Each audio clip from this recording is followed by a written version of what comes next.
Start your day with Mornings with Vernon on WBQP, Monday through Friday from 6:30 to 9 a.m.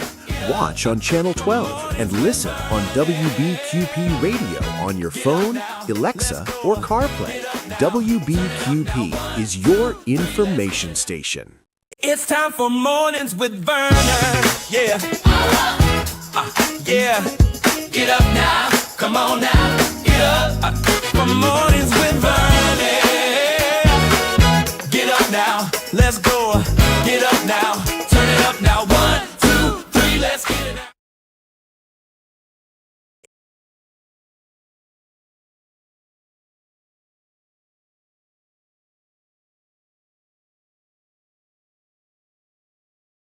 On WBQP Radio on your phone, Alexa, or CarPlay. WBQP is your information station.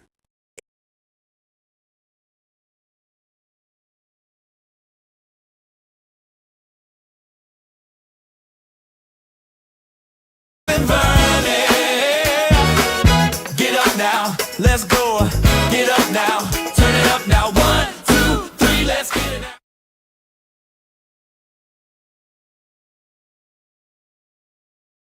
Start your day with Mornings with Vernon on WBQP, Monday through Friday from 6:30 to 9 a.m. Watch on Channel 12 and listen on WBQP Radio on your phone, Alexa, or CarPlay. WBQP is your information station. It's time for Mornings with Vernon. Yeah. Yeah. Get up now. Come on now. Get up. For Mornings with Vernon. Get up now. Let's go. Get up now. Turn it up now. 1, 2, 3. Let's get it now. Start your day with Mornings with Vernon on WBQP, Monday through Friday from 6:30 to 9 a.m. Watch on Channel 12 and listen on WBQP Radio on your phone, Alexa, or CarPlay. WBQP is your information station. It's time for Mornings with Vernon. Yeah. Yeah. Get up now. Come on now. Get up. For Mornings with Vernon. Get up now. Let's go. Get up now. Turn it up now. 1, 2, 3. Let's get it now. Start your day with Mornings with Vernon on WBQP, Monday through Friday from 6:30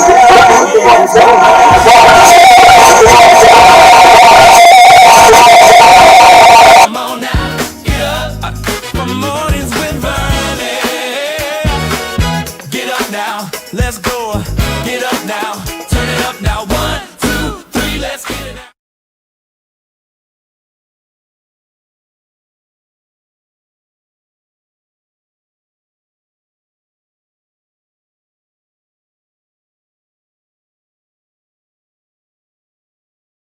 a.m. Watch on Channel 12 and listen on WBQP.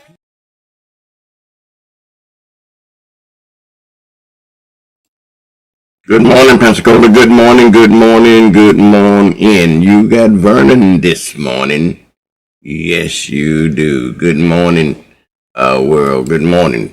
I'll say, Vernon, where are you? And I'm going to say right here, Vernon, if I can catch everything. I want to say good morning on the sound of Vernon's voice this morning. Good morning, y'all. How's everything going? How's everything doing this morning? I got to show my face, and I don't know why is it not doing it, but hey, I want to say, if you're going to see it in just a few minutes here, y'all. Yeah, you got Vernon. Today is January the 6th, y'all. January the 6th. January the 6th. You know what happened years ago on January the 6th.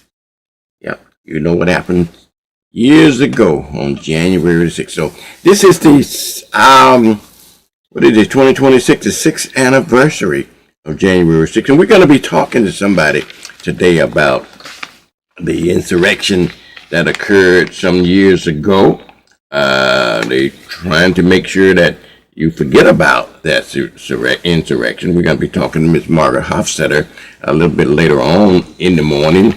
And in fact, there is a protest going downtown this afternoon in protest of January 6th. And you might want to go down and participate in it like that as well. But anyway, good morning. We got a good lineup today. Today is Tuesday, y'all. Yeah, terrific Tuesday.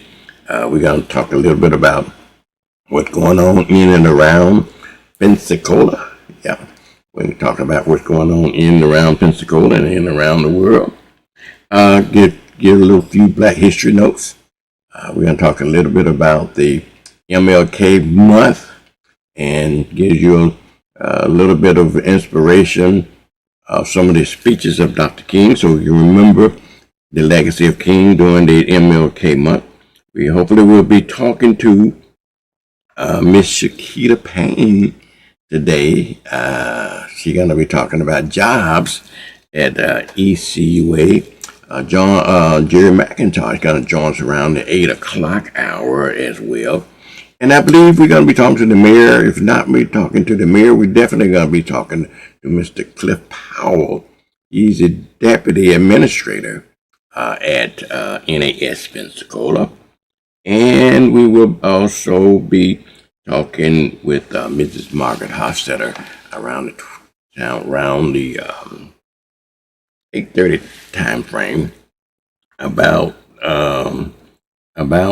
January 6th and the what they call the fastest day. Okay, we'll be talking about that at least in about January the 6th and everything. All right, before we do all of that this morning, before we can actually get started this morning, okay, we're gonna go ahead and try to It's time for mornings make some with bill, Vernon. take a quick commercial break, if you will. And when we come back, we're gonna get into some of the headlines. Some of the headlines. Get up now, let's Let me see if I got all of my audios cut off this morning.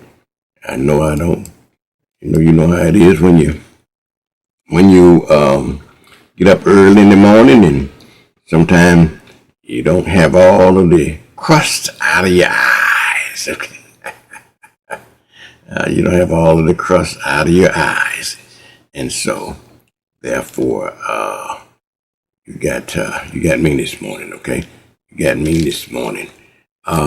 But anyway, y'all, good morning. I just want to say good morning to everybody on the sound of my voice this morning. And I want to wish you a terrific Tuesday. And let's remember January the 6th. All right, y'all, we'll be right back in just a few minutes, okay? It's time for mornings with Vernon. Yeah. Yeah. Get up now. Come on now. Get up. Get up early in the morning and sometimes you don't have all of the crust out of your eyes. You don't have all of the crust out of your eyes. And so, therefore, TV, you got Halifax Street in Pensacola. It is a dream deeply rooted in the American dream. You don't want to miss the citywide celebration, downtown Halifax Street in Pensacola, live on Blab TV. I have a dream that one day this nation will rise up.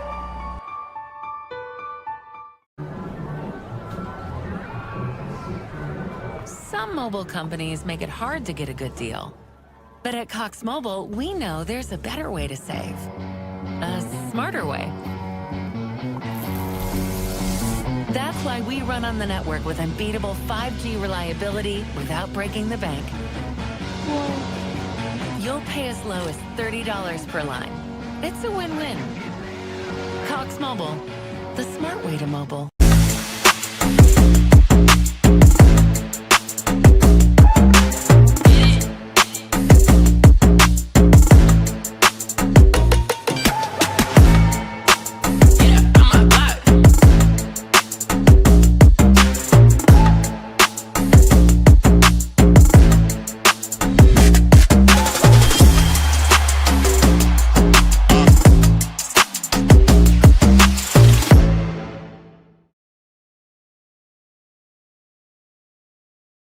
Navigating heart care can be challenging.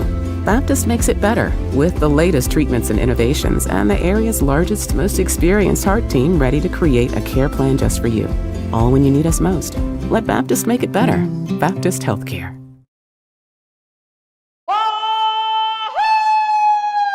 And action.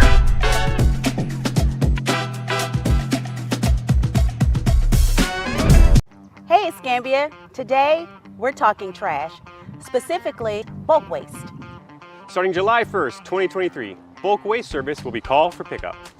You can schedule a pickup by calling the ECUA Customer Service Department anytime before 2 p.m. on the day prior to your normal pickup day.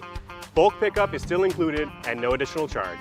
Check out ecua.fl.gov for more information. Know what to throw, 850.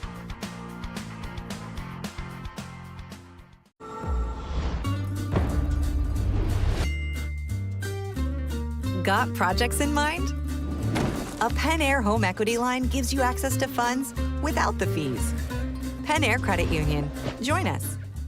It's time for mornings with Vernon. Yeah. Yeah. Get up now. Come on now. Get up. For mornings with Vernon. Get up now. Let's go. Get up now. Turn it up now. 1, 2, 3. Let's get it now.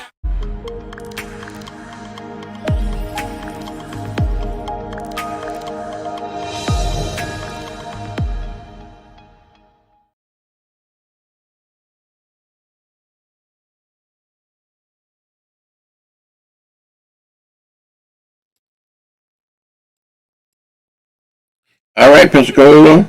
Good morning. I tell you what, today is January. What does January 6th mean for many of you? Today is All right, January 6th. I'll tell you that right now. It's gonna mean it a lot. It's gonna mean a lot to a lot of folks there. Today, January 6th, we're gonna commemorate. I believe it's going to be the sixth. I believe it's the 6th year of the historical attack on the U.S. Capitol by supporters of Donald Trump in an attempt to overthrow the 2020 election results.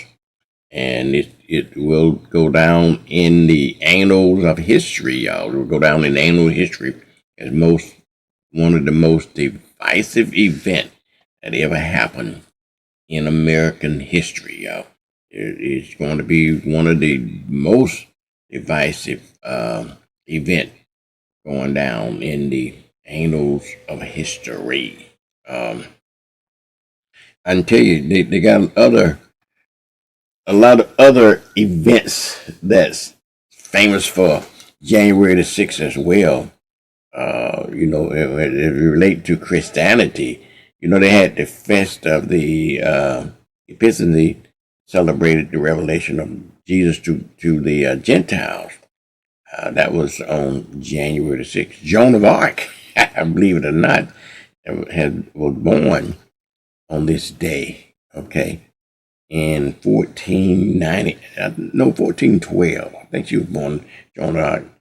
And if you don't know who Joan of Arc is, do your little international history, you find that she was one of the French national heroes, and she was somewhat of a saint, if you will, in the French culture there. Okay, yeah, sure was. Miss Joan of Arc. Also, guess who? Guess what else happened on January the 6th? George Washington married Martha. Her name was Martha Dandridge Curtis, okay? And in 1759, they married, and it was a significant event in the life of our very, very first president, okay? And guess what? As far as U.S. history is concerned, what happened on January the 6th in 1912, Mexico became, not Mexico, but New Mexico. New Mexico became the 47th state in the Union in 1912. and for that. So, but the biggest thing happened that we all can agree to and relate to, y'all, was January 6, 2020, when a large crowd of Trump supporters, fueled by the false claims of election fraud, they stormed the U.S. Capitol to disrupt the certification of Joe Biden presidency. And of course, you know what the impact was. It caused a lot of violence, a lot of deaths, widespread arrests, and again, it has been one of the most divisive events yet in our own history. So we don't want to forget about January 6th. And in fact, a little later on today, a little later on in the program, we're going to be talking to Ms. Margaret Hofstetter around the 8:30 time frame. A little bit about January 6th, and then there are going to be a protest downtown today relating to January the 6th, and also the protesting the anti-movement of the Trump administration. All right, so that's what we got on our agenda for the day. We also, WBQP will be downtown. If you're going to miss that event, we're going to be downtown. We're going to live stream that event. I think it's going to take place right near the old federal courthouse downtown, not too far from the MLK Memorial Park there, if you know what I mean. Okay. All righty then. Y'all want to get into some information and some news that you can use that's happening right around in and around our area, the Pensacola area there. Okay. I know you remember New World's Landing, right? And that New World's Landing was probably one of the larger event centers that we had here in Pensacola. I don't know all of the details about New World's Landing demise. All I know is that New World's Landing is probably no more, okay, in downtown Pensacola. Well, there's another ballroom they're building called supposedly ballroom. I guess they called it. That's what the name of it called. But it's going to hopefully be replacing the New World Landing in terms of size. Okay, the biggest venue, largest venue size we have right now is the Pensacola Bay Center, and then we have other smaller units, but we don't have anything in between. And so these people are replacing, if you will, the New World Landing with a new ballroom that's going to be located on, I think it's going to be on Cervantes. I'm not sure exactly where the location is going to be. Okay, I'm not quite sure where the location is going to be, but should be able to hold 1,000 people, 1,000 seats in there. So if you're looking for a larger events, it's in event venue, then stand by. That is going to be in place sometime real soon in the near future. Fire has killed one person in Pace. They had another home fire in Pace in the last couple of days and killed one person. When the cops and the fire department arrived on scene, it was fully engulfed. And then they found one body inside of the establishment of the place, okay? Mardi Gras, y'all. Mardi Gras for the folks that's in the Mardi Gras venue. Well, Mardi Gras is just kicked off, y'all. You go downtown and every day they got something going on a little different every day. They got another event. They call it the Second Lane. I'm not even sure because I'm not a big Mardi Gras person. But anyway, the Second Lane stuff started on Tuesday. And they're going to have something differently from, as I understand it, every Tuesday from then on. Okay? So, all you Mardi Gras fans, be ready. Be ready, okay? Because you're going to have a lot of Mardi Gras fun, okay? Just don't be on that Mardi Gras, okay? Just kind of stay away from that stuff so you can have fun downtown. All right. The Blue Angels, y'all, Jupiter Angels has released their 2026 shows, okay? But the one that's most important to us, they got, I know the first show is going to kick off down in Cocoa Beach, okay? In Cocoa Beach, Florida, down at Cape Canaveral and Cape Kennedy, rather, that area down there. But for us, the 2026 Blue Angels show is going to be on July 18th. Okay, mark your calendars. Okay, mark your calendars. Going to be on July 18th, and then is this going to be our 250th year anniversary of the country? July 4th, 1776, we became an independent nation. And this year is our proudest year, 250 years of democracy. So you better enjoy it now, because we may not enjoy another year or two of democracy if things going the way it is right now. But anyway, for right now, our country will be 250 years old. Wow, going to be quite a celebration there, I think. But anyway, the Blue Angels, in honor of our 250th anniversary, will be doing their annual air show on July 18th, right here in Pensacola. And then they come back again and do their fall show, which is going to be held on November the 6th and 7th. Okay, it's going to be held on November the 6th and 7th. So you might want to put that into your on your calendar, okay, in your calendar. Now, another bit of information that making news, if you will, over in Santa Rosa County, over in Pace, or over in a place called Florida Town. They had some issues about paving dirt road, but there's a specific road that an individual agreed to pay the expense of paving a dirt road, some $60,000 to pave a dirt road in Florida Town. And I think his intent is to get the city to commit to helping with that project. But he would say he would pay the initial cost of it, which is cost around $60,000. So the Santa Rosa County officials are mulling that offer over. What would happen is that I believe that if this road get paved, he has convinced them that they're going to redevelop the area in terms of build more houses. So more than likely, he will get his way. Okay, if you ask me. But hey, but who am I?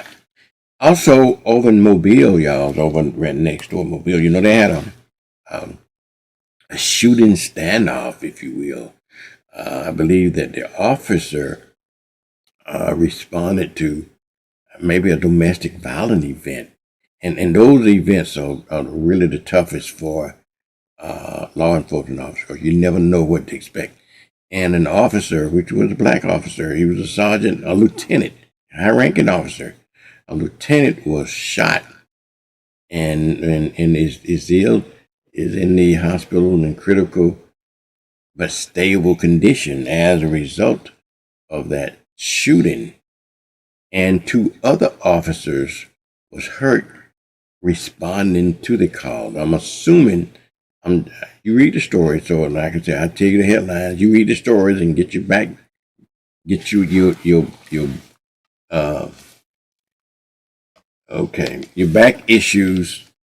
about that. Let me get myself back on television. I tell you the truth, it's amazing how sometimes we get busy and anyway. But anyway, there was the 3 officers was involved was injured as a result of this incident. Okay, 1 was shot, 2 was hurt in an car accident, an automobile accident, responding to the scene. They successfully arrested two suspects, a man and a woman, as a result of that standoff over in Mobile, Alabama. Also in Baldwin County, Alabama, right next door, y'all.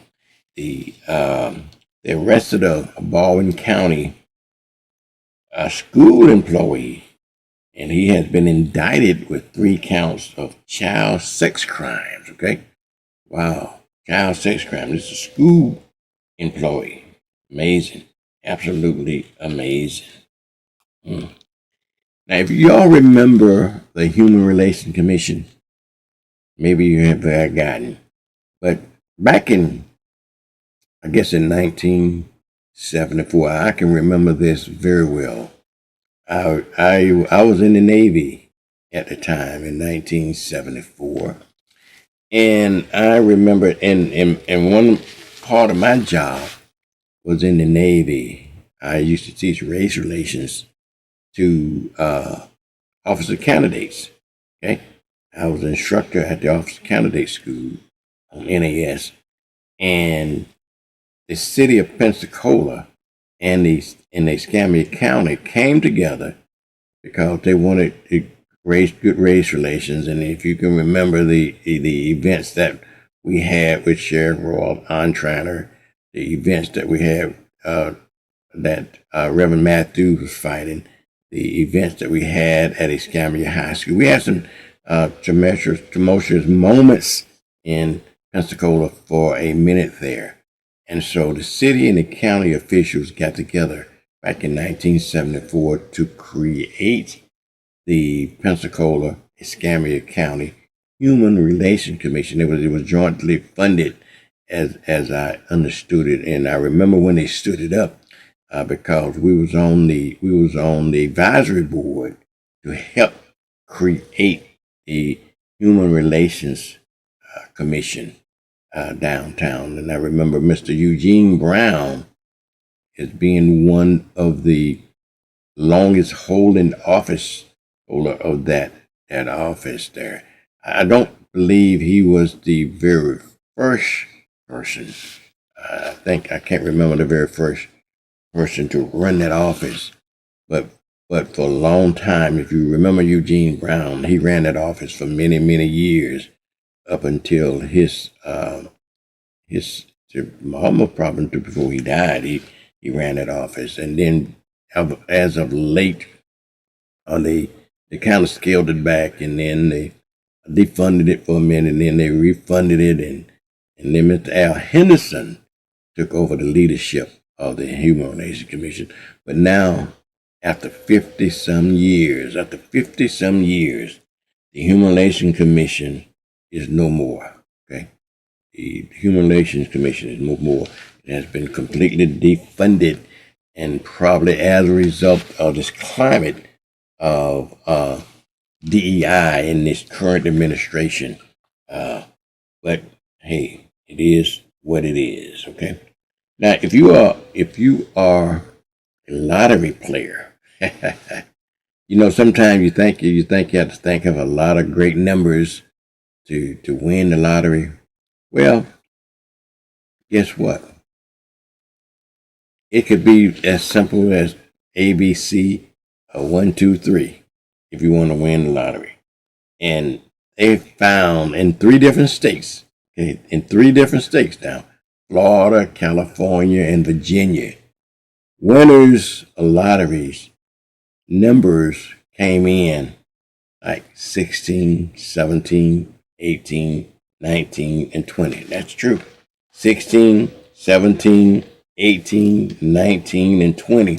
Won, not recently, but over time here.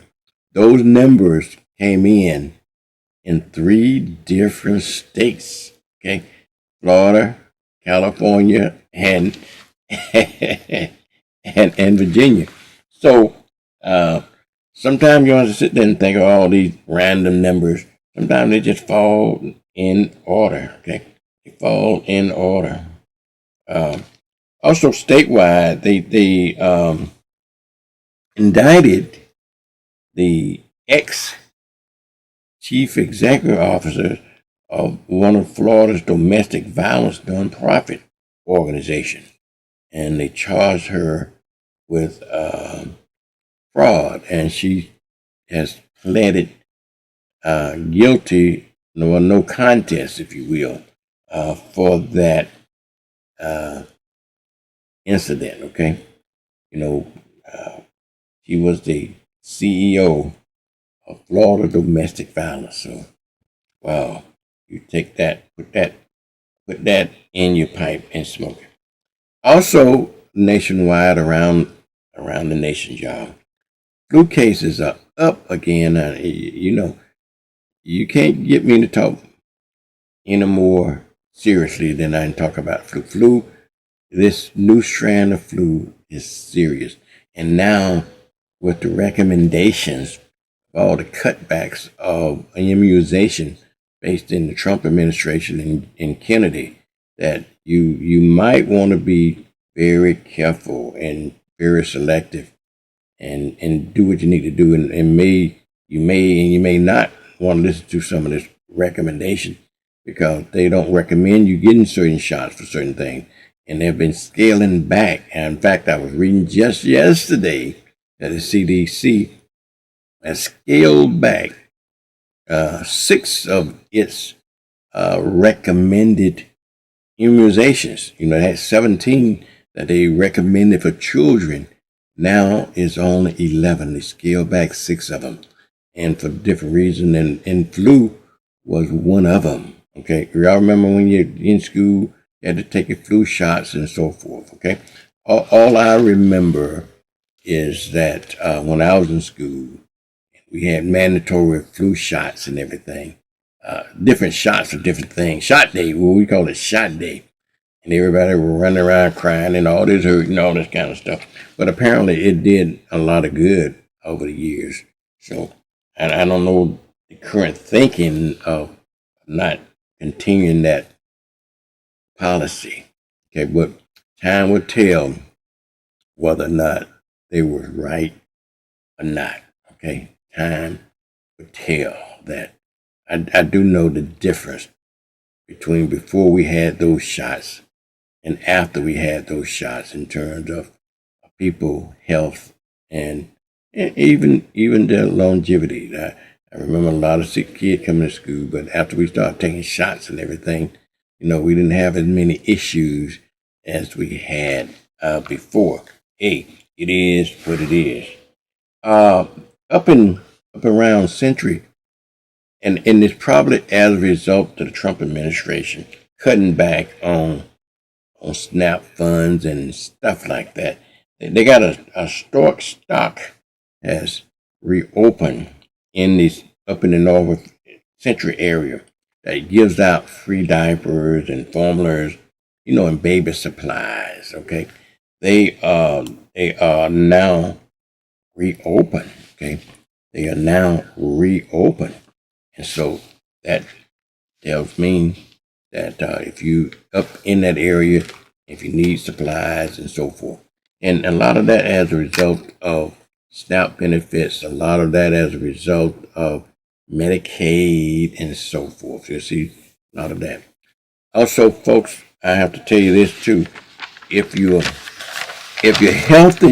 are getting your health insurance through the ACA, the Affordable Health Care Act, well, it is not as affordable anymore because of the Republicans' decision to not fund the subsidies for your health care, okay? For your health care. And what the thinking behind it, I have no idea, okay? I have no idea. They have no plan to replace the Affordable Health Care Act. They want to repeal it, but they have no plans of replacing it.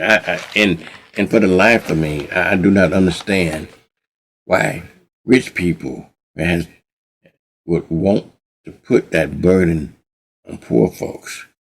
I just do not understand the logic behind that. Okay, the rich take care of the rich, and they take care and they keep the poor folks at bay. I hope people understand. I hope people that voting and see what is happening. One of the things, this is an opinionated part of this report here, is that I believe that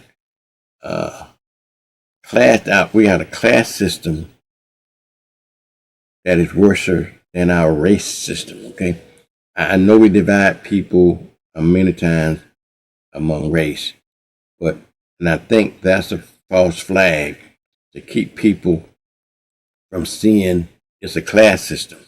Okay, it's a class system. It's really, and I think Bernie Sanders is right. I think it's really it's the poor people versus the rich people.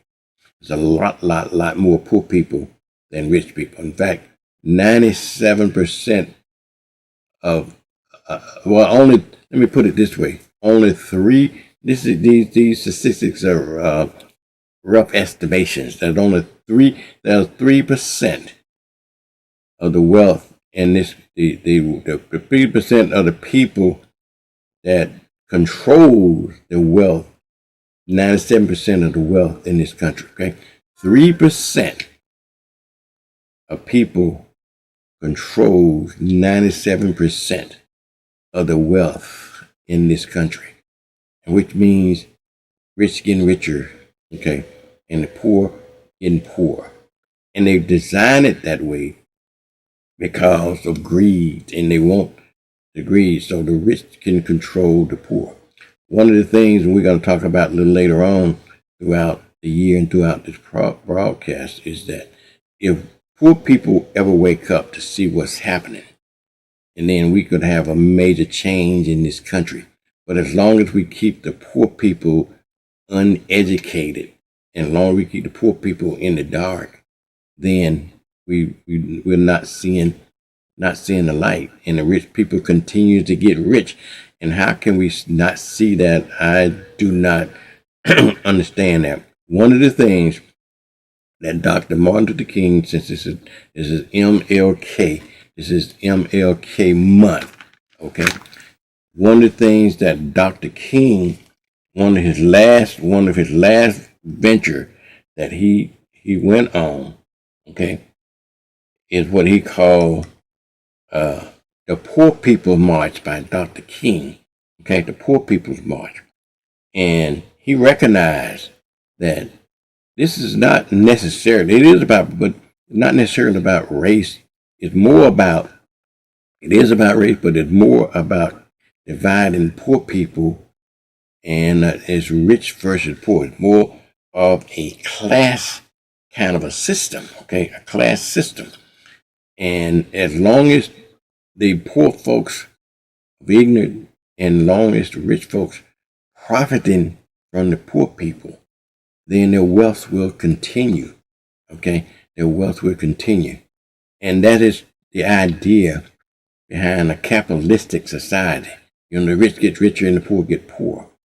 I don't know, but what your position is on the society you live in, but capitalism, socialism, or communism, those are the three philosophies that we have around the country. And so each has its advantages and disadvantages. But our system is a system of capitalism. And it certainly has its advantages for the rich, and it certainly has its disadvantages for the not so rich. Okay, but with the socialism, a socialistic society is kind of share the wealth. Okay, well, a capitalist society is you take the wealth. You know, that just whoever, one man's can take it all and leave other people stranded. I don't know whether that's a great system or not, but they want you to believe that capitalism is the very best thing that ever happened to the United States of America. Maybe not. Maybe that's up for debate. I don't know. All I know is that who suffers as a result of capitalism is poor people. Okay, poor people suffer. In a socialistic society, you know, the wealth is kind of shared in a sense. Okay, wealth is kind of shared. If Elon Musk, almost a trillionaire, okay, he could never spend that kind of money in his lifetime, in hundreds of millions of lifetime. He couldn't spend that kind of money on a normal routine basis, okay? And that money is being sucked in by one person, whereas we got the whole world, a whole group of people suffering and not benefiting from that, okay? So I don't know, but I think, to my point again, one of the things, in my estimation, this is purely Vernon Watson's opinion, I think one of the things that got Dr. King, since this is MLK month, and it's my belief, okay? I want you to either fact check me or prove me wrong or whatever, but I believe that one of the things that got Dr. King killed, okay, I think it's two things. His philosophy on the Vietnam War, but more importantly, his new adventure that he was going into is called the Poor People's Campaign that he started in 1968. So he not only was advocating racial justice, but he realized that the real enemy of our country is economic justice for all Americans. You know, poor people of all races, okay? Poor people of all races. And he decided that he wanted to do a poor people's march on Washington like he did back in 1963, whereas he did his I Have a Dream, while he was delivering his I Have a Dream speech. And so, but he never lived to see that happen. He was advocating for an economic bill of rights, for jobs and income and housing, and he wanted to build what he called Reservation City on the National Mall. But anyway, he never lived to see that happen. Okay. Now you asked me, he said, well, what was the Poor People Campaign was all about? Well, the goal of the campaign was to try to confront systemic poverty and economic injustices through nonviolence, just like he did with the civil rights movement. He was trying to unite black people, white people, Hispanic people, indigenous people. He was trying to bring all those people together, and that is definitely a threat to a capitalistic society. And they want to make sure that didn't happen, and it didn't happen. So what he wanted to do was to demand an economic bill of rights to include full employment, a guarantee of annual income, and anti-poverty program. And but he never lived to see that through. And then you ask yourself, well, how he was going to do that? Well, there's a lot more people in this country. Like I say, 97% of the people in this country are considered not rich. Let me put it that way. May not be poor, but they are not rich people.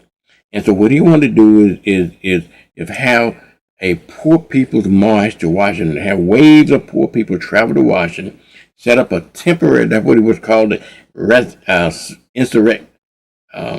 Reservation City. He wanted them to set up a temporary encampment called Reservation City on the National Mall to demonstrate their presence and demand. Okay, but however, he never got to live to see that happen. Okay, that happened. He was shortly in April 4th, 1968. He was assassinated, and that did not happen. And the poor people movement died along with Dr. King. I could talk about this forever and ever, but I want you to know that it is MLK month. We're going to celebrate MLK. He got a lot of great speeches that we're going to be airing over here for a period of time. at least for this month and everything. So I want you to pay attention to some of the stuff that we, that we give you over here, because it's going to be some pretty important stuff over time and over the years. Okay, and you learn, and definitely you are going to learn something about Dr. King and his movement. Okay, all right, y'all. I want to play a speech from Dr. King, one of his speeches, before I go to break. And it was called, "It's Not Over Until I Win." Okay? It's not over. This is kind of a motivational speech, if you will, and not necessarily by Dr. King, but it's a motivational thing that I think that it's help us win. Okay, but let me. I think I'm changing my mind about that. I think I want to play the speech that he gave just before he passed. Okay, just before he passed, and I called it the "Had I Sneezed" speech. Okay, "Had I Sneezed" speech, if you will. And he almost didn't get the chance to do what he did in life, because in 1957, y'all, he was almost stabbed to death by a black woman in New York City. And the doctor said, and with a fingernail file, okay, the doctor said, had he sneezed, it was just that close to his heart. Had he sneezed, he would have bled to death internally. All right, we're going to play that a portion of that speech he talked to us about. And then when we come back, we're going to talk about some jobs. Okay, here we go. And while sitting there autographing books, a demented black woman came up. The only question I heard from her was, "Are you Martin Luther King?" And I was looking down writing, and I said, "Yes." The next minute, I felt something beating on my chest.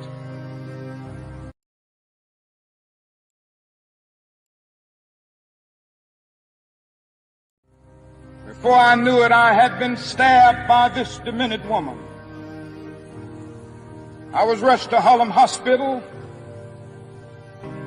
It was a dark Saturday afternoon. That blade had gone through, and the x-rays revealed that the tip of the blade was on the edge of my aorta, the main artery. And once that's punctured, you're drowned in your own blood. That's the end of you. It came out in the New York Times the next morning that if I had merely sneezed, I would have died. Well, about 4 days later, they allowed me, after the operation, after my chest had been opened and the blade had been taken out, to move around in the wheelchair in the hospital. They allowed me to read some of the mail that came in, and from all over the states and the world, kind letters came in. I read a few, but one of them I will never forget. I had received one from the president and the vice president. I've forgotten what those telegrams said. I'd received a visit and a letter from the governor of New York, but I've forgotten what that letter said. But there was another letter that came from a little girl, a young girl, who was a student at the White Plains High School. And I looked at that letter, and I'll never forget it. It said simply, "Dear Dr. King, I am a 9th grade student at the White Plains High School.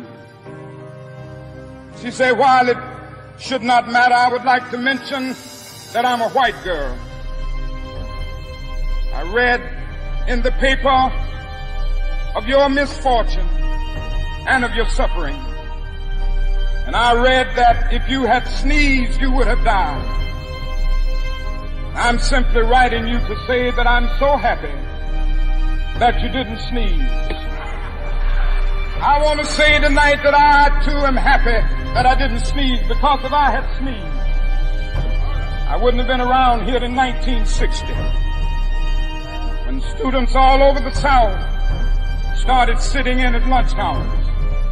And I knew that as they were sitting in, they were really standing up for the best in the American dream and taking the whole nation back to those great wells of democracy which were dug deep by the founding fathers in the Declaration of Independence and the Constitution. If I had sneezed, I wouldn't have been around here in 1962. The Negroes in Albany, Georgia, decided to straighten their backs up. And whenever men and women straighten their backs up, they are going somewhere, because a man can't ride your back unless it is bent. If I had sneezed, I wouldn't have been here in 1963.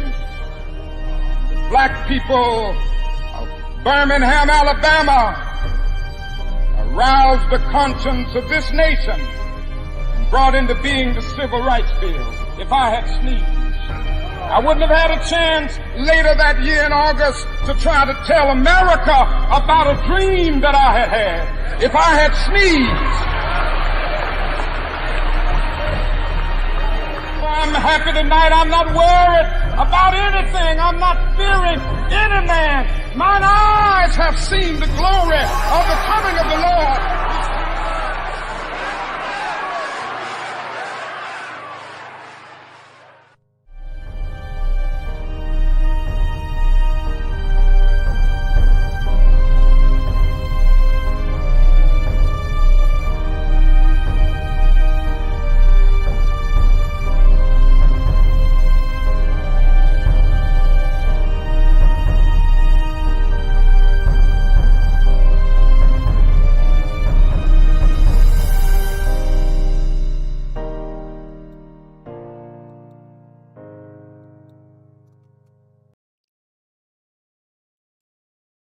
Alrighty, y'all.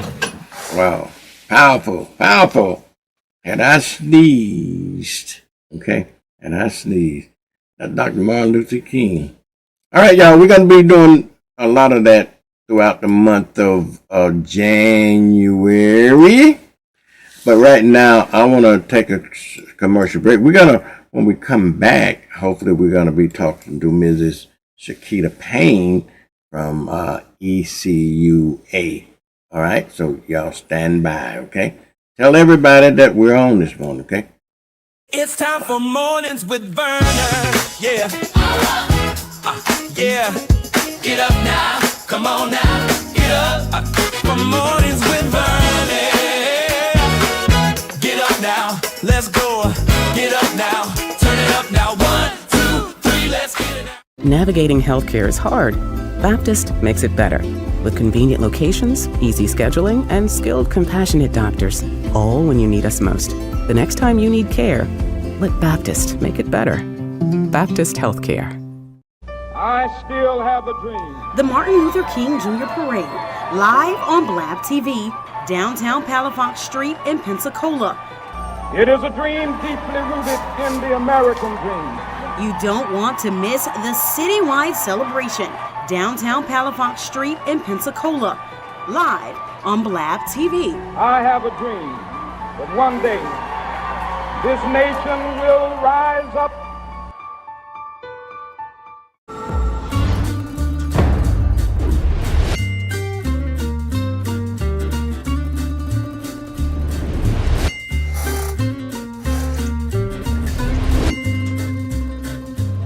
From affordable home equity lines and home loans to high-yield checking that pays 5.05% APY, Pen Air combines innovative banking with a commitment to our community. Pen Air Credit Union. Join us. The Service Center at Pete Moore Chevrolet can maintain the life of your vehicle regardless of make or model. Our certified factory-trained technicians have the expertise for domestic and import vehicles. And the Pete Moore Advantage provides you complimentary services whenever you stop by. Our Collision Center accepts all insurance, provides lifetime warranties on all workmanship and paint, and offers a deductible reimbursement program. So when you need service or repair, let the Pete Moore Service and Collision Center work for you. Hi, I'm Jessica Ford. I'm the owner of FD Builds. Energy efficiency is very important in today's market. With higher interest rates and rising costs, it's important that home buyers maintain their bottom line of affordability. The nice thing about natural gas and natural gas appliances is that it's more energy efficient than their electrical counterparts, and at the end of the day, utility bills are lower. Our relationship with the Pensacola Energy team is phenomenal. From customer service to their field teams, it's just a seamless process. We love Pensacola Energy.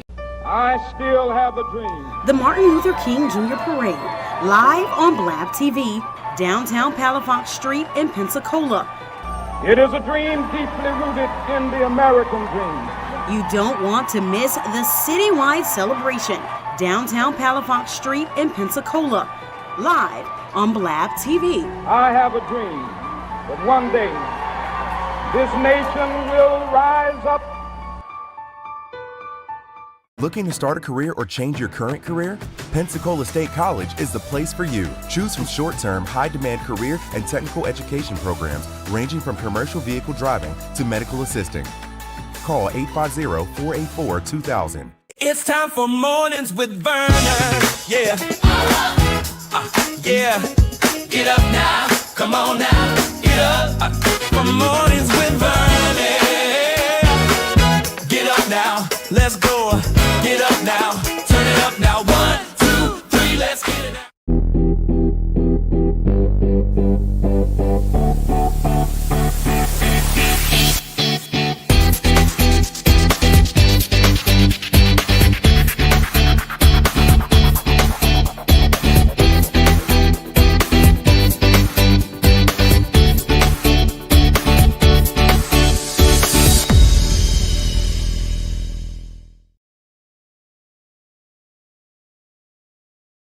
All right, y'all. Welcome back to Morning with Vernon. Got your coffee cup. Get up, get up, get up. 7:30 a.m., y'all, on a Tuesday morning. Good morning, everybody.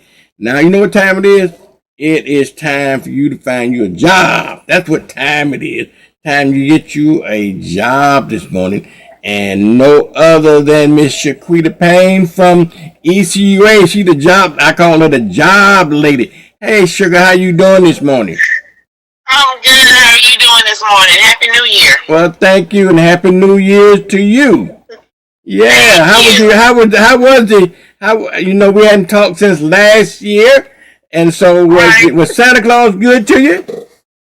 He was very good to me. Yes, indeed. I have a son in the military, and he surprised me and came home, so that was the best gift I had. Really? Wow. Yes. Yes, I was so glad to see him. Yeah, he surprised you, huh? Yes, I wasn't expecting him at all. He told me that he would probably just stay around. He's in the Marines, and he told me that he'd just stay around at Camp Lejeune, and he ended up coming home instead. So I was very happy and pleased. Well, I know you were very good. That's the best Christmas gift that you could ever have. Okay? That's right. Yeah, very good, very good. Now, how things at ECUA? I know it's 2026, and people are gonna be looking for jobs. And I tell them that, well, I do know one thing. I know a job lady at ECUA that could probably help them with their jobs. Yes, indeed. Of course, it's a new year. If you're looking for a new career, a new change, just want to do something new, always take a look at ECUA. We still have jobs available. Right now, our most need is for mechanics. So if you have a mechanical background, we have several different types of mechanical positions available. We have a lift station mechanic. We have the fleet mechanic. We have I'm sorry, I just lost train of thought. But the mechanical background, the industrial plant mechanic, that's the position I was thinking of. A lot of background was just being able to fix things.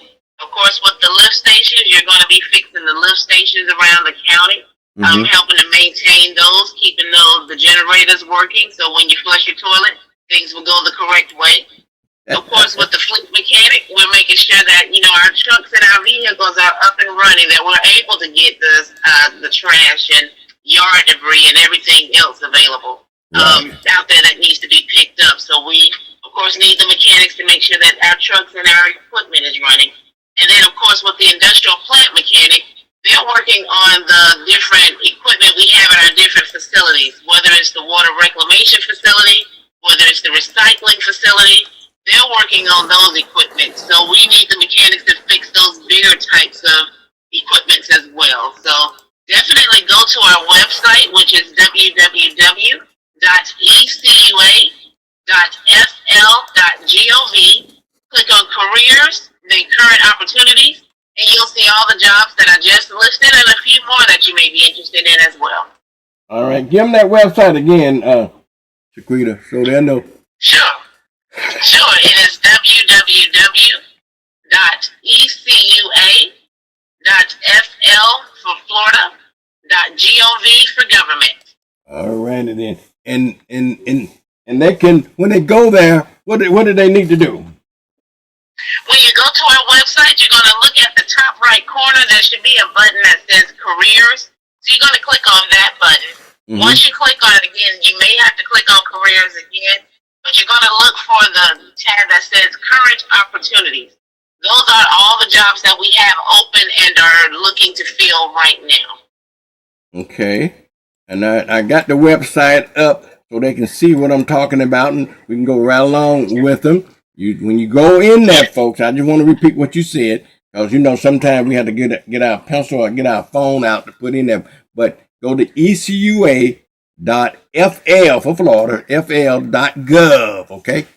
And when you get there, if you follow along with me on the television stream here, okay, you got different buttons. If you go over to your far right side over there, and click on careers, okay? Careers. And then you will see all the great jobs and everything that you need to do to apply for it. And it's just not a job now. It's a career. They got current opportunities. They got job descriptions on there. Where the area you can go visit their career center, even go to escarosa.com.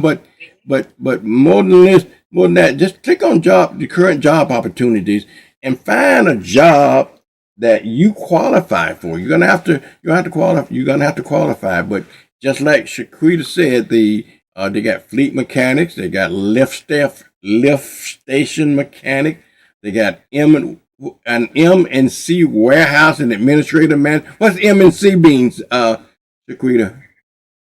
That is position. The M&C is mechanical and construction. That's one of our maintenance and construction. I'm sorry. That's one of our departments at our main water reclamation facility in Cantonment. This position, you will be more of the manager of the warehouse out there. Yeah.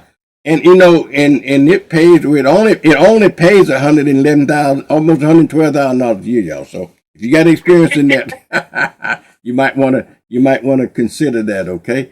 They got project engineers. They got sanitation equipment operators.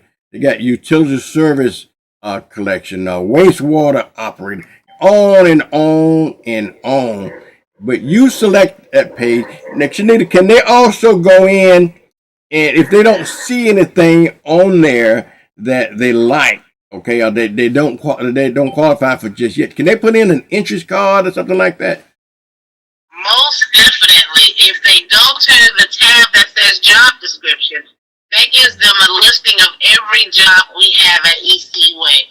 So if the position is not posted right now, you can click on the job. If you're looking for something, say you're looking to be an accountant. Right. We have an accountant position. It's not open right now, but you will go to that job description, and there's a button that says subscribe in the top corner, I think the top right corner. When you click on that button, it's going to allow you to fill out an interest card. The interest card will alert you for a year as to when we will have that position open. So anytime that position is open and you have filled out that interest card, you will get an alert to let you know we are accepting applications. So that way you don't miss out on an opportunity. Absolutely, absolutely. And as we were saying earlier, folks, because we want you to make sure that you don't necessarily have a job, but you got a career. These jobs are well-paying jobs, not good jobs.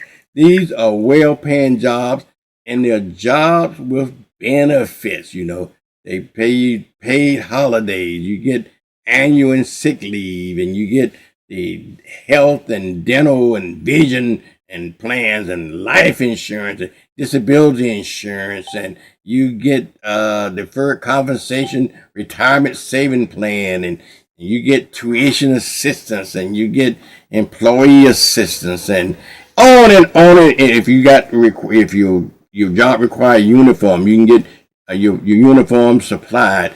Everything. Do y'all pay? You know, now some jobs even give you bonuses, not bonuses. What do you call it? Signing bonuses. I don't know if y'all get any jobs like that or not, but some jobs do give you signing bonuses.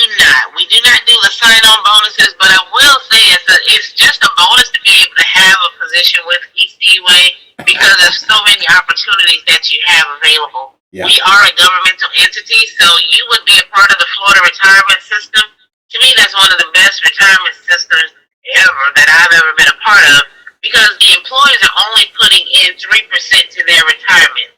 ECUA makes a contribution as well, but we do not do a match for match. So as you're putting in 3%, we don't just put in 3%. We put in a little bit more than that. Yeah. So you have a great opportunity to, even thinking about your career at ECUA, and even after that, what your retirement will look like. And being a part of the Florida retirement, they have two plans. One is a pension plan, and one is the investment plan. So, of course, everybody goes towards the pension plan. So, and, you don't see too many companies having that pension plan. So, with ECUA still having that, being a governmental entity, that is a great opportunity to get your retirement started and watching that grow as well. Yeah. That people, if you know a little bit about money and money management, that pension and investment plan is a great thing to do, because lately it's been doing well. It's been doing well. So, but anyway, these are great jobs. The one thing with this also, when we think about it, we do think about our employees, and we want to make sure that they have every bit of information that they need. So we also have, wellness seminars, financial wellness seminars for our employees, where you can actually talk with someone to get the best benefit for you, to see which plan works best for you. So, again, so many opportunities available to when you're working with us. Wow. That is so good, Shakita. It's good to have a well-paying job, because that leads to economic freedom, and you can buy your nice car, you can buy your nice house, and you can buy all those fancy clothes you can wear down to the club and to the church every Sunday. It's just nice to nice to have that. But careers, not jobs, y'all. If you want a career, and I don't know what that is popular these days. When I was coming up, we always looking for a career. We weren't looking for a job. We were looking for a career. But the new, I done lost count. Last time I remember, they were millennials. What we up to right now? What they call them? Gen Zs? Or they probably past Gen Z? Yes, Gen Z. Gen Zs. They think a little bit different. Cause I got a granddaughter, and how she gets so many jobs, I don't know. Every week she got a different job. So I just don't understand that. I told her, Sugar, you're gonna have to settle down. You got to get you a career. You don't need any jobs. You got to find your career. But they pay 1 penny more than other jobs. I said, no, what you need to do is just find your career that pays well, and you don't have to go from job to job. And you have a retirement system when you get to be my age. Right. Yeah. Exactly. And that's the thing, a lot of people don't think about jobs as a career because they do pay a little bit more. Because, of course, we've had people to come to ECUA and they leave because they found a job that's paying them a little bit more. But within a few years or so, they are coming right back to ECUA because they realize this is a career. This is where I can actually grow a retirement. I have great benefits. That they just offer. We offer so much to our employees, whereas some other places they just may not. And not to knock any other companies down, but you always want to look for something that's going to benefit you as well and your family. So where some jobs may not pay the best at ECUA, eventually you will get to that point to where you will feel comfortable and just knowing that you have a job where you can take care of yourself and your family. Yeah, but I think though sometimes, Saquita, they fall short of that, even though they may not pay as well, but they forget that the benefits sometimes compensate them for other things. You got paid leave, you got insurance, you got this and you got other. Whereas these other short-term jobs, they don't have those kinds of benefits. So that's what they really need to think about. It's just not just cash in hand, but because you can get more money, but if you got to go to the doctor, you're going to pay it out. Okay? If you got to go to the dentist, you're going to pay it out. Or down the road, you're not going to have a retirement plan. The only thing you got is the little money you put into Social Security and so forth. That's right. On and on and on. Exactly. And if you're talking about going to college, you that money coming out of your that little check that you're getting. Well, with folks like ECUA, they got tuition assistance program, tuition reimbursement programs like that to reimburse you to go to school. So much advantage to having a career than just to have a job. Okay? Right. Yeah. So how do they get a hold of you? How do they, again, I know they go to ECUA, but some folks old school that want a job, they don't believe in going online for their information. They want to talk to somebody. Who do they call, Shaquita? They can definitely call me at ECUA. My number is 850-969-3370. Okay, and again, that's 850-969-3370. All righty then. All right, y'all, don't fret because Shaquita's on every Tuesday. If you want to find out what's going on, the newest job trend on Tuesday, just listen in here. But better yet, remember, just go to the website any time of the day, any time of the night, at any time. Just go to ecua.fl.gov and you can find out about all the jobs at any time. You don't have to wait once a week to hear from her. You can just go on and find out for yourself and go ahead and apply. Some of these jobs has, are they all open all the time? Do some of them have, when I was coming up, they have what they call job openings, and you have an opportunity 1 week or 2 weeks to apply for the job. That's a thing in the past, Shaquita. Kind of in a sense, yes. We do have a few jobs that seem to be open continuously, which are mostly like our entry-level positions. And that's, of course, we do still have most of our jobs, of course, they're working outside. A lot of people may not want to just work outside, maybe, using a shovel at times or anything else. So those positions are usually open. And yeah, it is open on a continuous basis, but once they're filled, of course, the positions do come down. But in any event, those positions, which, I try to make people understand, is that they lead to something better and better and better. You stay there, you're learning because it's an entry-level position. So you're learning how to do the job. And once you've gotten that down and gotten the credentials that you need, then you move up to a level 2, to a level 3, to a senior, to a supervisor. So you have that opportunity for career progression as well. True. That is so true. All right, Sugar, I thank you. And if there's anything else that you want to pass on? No, nothing at all. Again, just go to our website, www.ecua.fl.gov. Click on careers, then current opportunities. You'll see all the positions that we have open right now. Or you can give me a call if you do see a position on the website and maybe you have questions about it. You can give me a call at 850-969-3370. And one other thing that I will say is that we do have a lot of our videos of our jobs out on YouTube. So if you're interested in maybe just wanting to see what is entailed with that job, go out to our page out on YouTube, ECUA, and there should be a few videos of different jobs out there. So you kind of get an idea of what they're doing in those positions. That is certainly a great idea. I never thought about it. You know, I'm like you. I did 37 years in HR, and so times change so much. But that is a great idea to have jobs on YouTube so folks can see what these jobs entail. That's a great idea. Right. And a lot of people have questions, and sometimes I may not be able to answer the questions because, of course, I'm in HR, I'm recruiting, so I know what they're looking for. I know what the job entails, but actually seeing them do the job, I couldn't explain a lot to you. Yeah. But seeing those videos and watching them do that out on the, in the videos is a great way to kind of give people the opportunity to say, is it something that they'll be interested in doing or maybe not? But at least you have that video to kind of see what they're doing in that position. Yeah, and also on the website too, you probably can answer some of the questions that people might have, or how much experience do I need, or what level of education did I need, do I need a CDR? If I don't have a CDR, will they help? I think in some of those jobs, you would help them get a CDR, wouldn't you? Yes, most definitely. A lot of our positions, once you've been with us for a full year, if your position that you're in requires you to have a CDL license, we will definitely help you get that CDL license. Yeah, wow, man, times change. You can't beat that. I tell you the truth.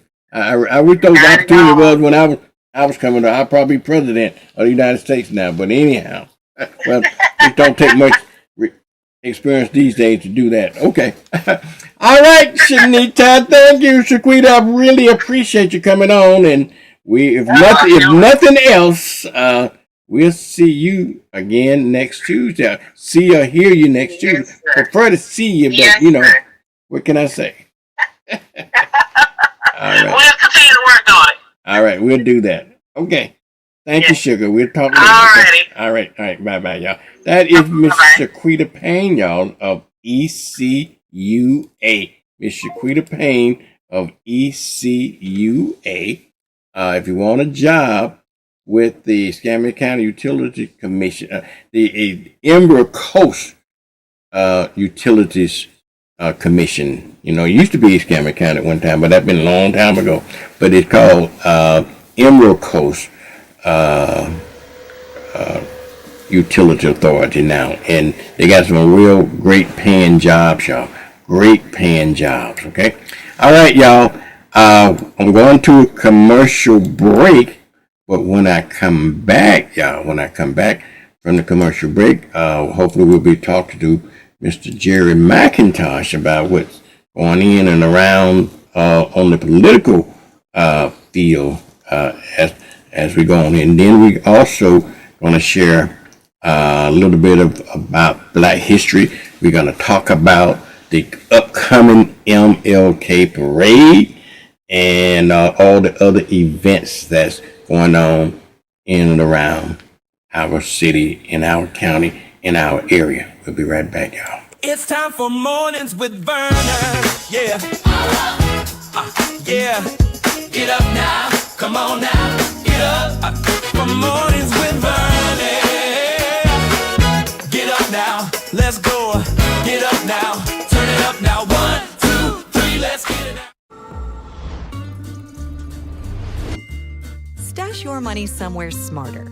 With 5.05% APY, PenAir's high yield checking puts your money to work and earning big. PenAir Credit Union. Join us. Are you looking to start your education or to change careers? Pensacola State College is the place for you. We offer bachelor's degrees, 2-year degrees, career certificates, and more, ranging from nursing to welding. Apply today. PensacolaState.edu.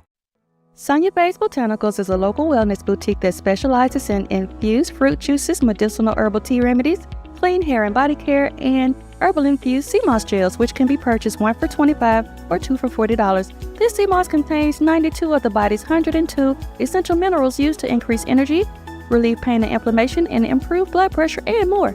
From parasite cleanse to detox and weight loss to blood sugar control, Sonia Basic Botanicals has a natural solution for you.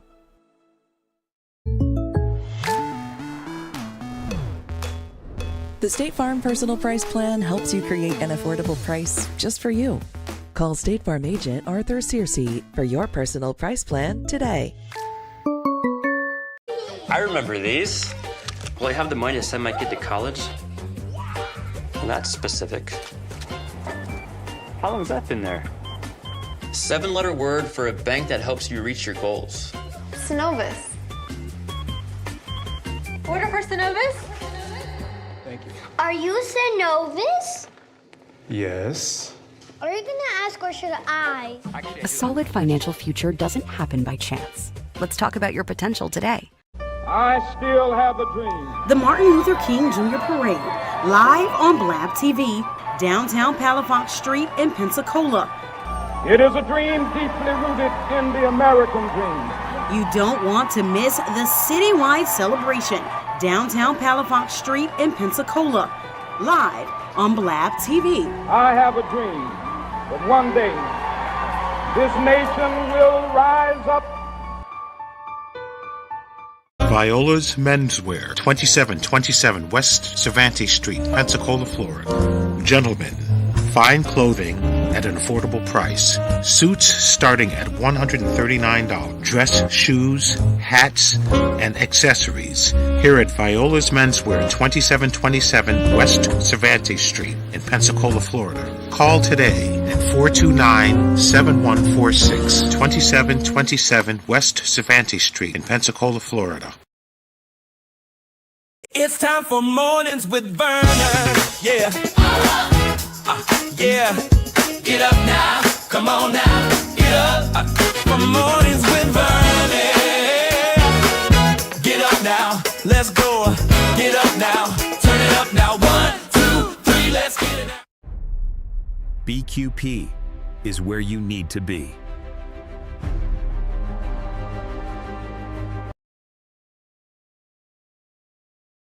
All right, Pensacola, good morning. BQP is where you need to be. All right, y'all, good morning. You got Vernon this morning. Yes, Morning with Vernon. Morning with Vernon, y'all. Get your coffee cup. I done had my cup of coffee already, and I'm up in Adam Ant, y'all. I'm up in Adam Ant, whatever that means for you. If you're old here, y'all remember the cartoon Adam Ant. Up in Adam Ant, yeah. Good morning, y'all. We're gonna be talking to Jerry McIntosh around the 8 o'clock hour, and also to Mr. Clifton over at the City of Pensacola, Mr. Cliff Collins. He'll be calling in very shortly here. But before we get into that, y'all, let's talk about the MLK activities in and around Pensacola, y'all. Y'all remember there is going to be a MLK parade on January the 19th. And so we want to make sure that you do understand that January 19th, it's still time to register for the parade. You can register and get into the parade if you like, okay? You can register, get into the parade if you like, okay? I think the registration fee, again, is only $175, I believe. It's $175. So get in there if you can. They said get in where you can fit in right now, okay? Because I know we always wait to the very last minute. We always wait to the very last minute to try to get into the parade, but hey, we know what CP time is. We know what our folks is and what we do, stuff like that. So call them right now. Like I said, go to the MLK hotline. Y'all know what I got an MLK hotline for you. Just give them a call at 850-378-9242. Okay? MLK hotline. So let me give you the rundown, if you will, on the MLK activities. Okay, the MLK activities in and around Pensacola first. So I'm going to do the Pensacola stuff first, if you will. And then we're going to go out and look at other organizations, okay? We're going to go and look at other cities are in and around us. But in Pensacola, we're going to have the MLK Parade activity starting on Thursday. We got the youth and youth night. We got the MLK Pride Breakfast on Saturday. We got the religious program on Sunday afternoon at 3 o'clock. And we got the parade on Monday at 11 o'clock, okay? Those are the activities that are going to be in and around Pensacola as well. Then we also have the Cantonment Parade is going to be at 4 p.m. in Cantonment up there in the park there up in Cantonment as well on January the 19th. On January the 17th, we're going to have Living the Dream. Okay, we're going to have the Living the Dream event as well, okay? Living the Dream event. Now, over in Santa Rosa County, y'all, over in Santa Rosa County, we are going to have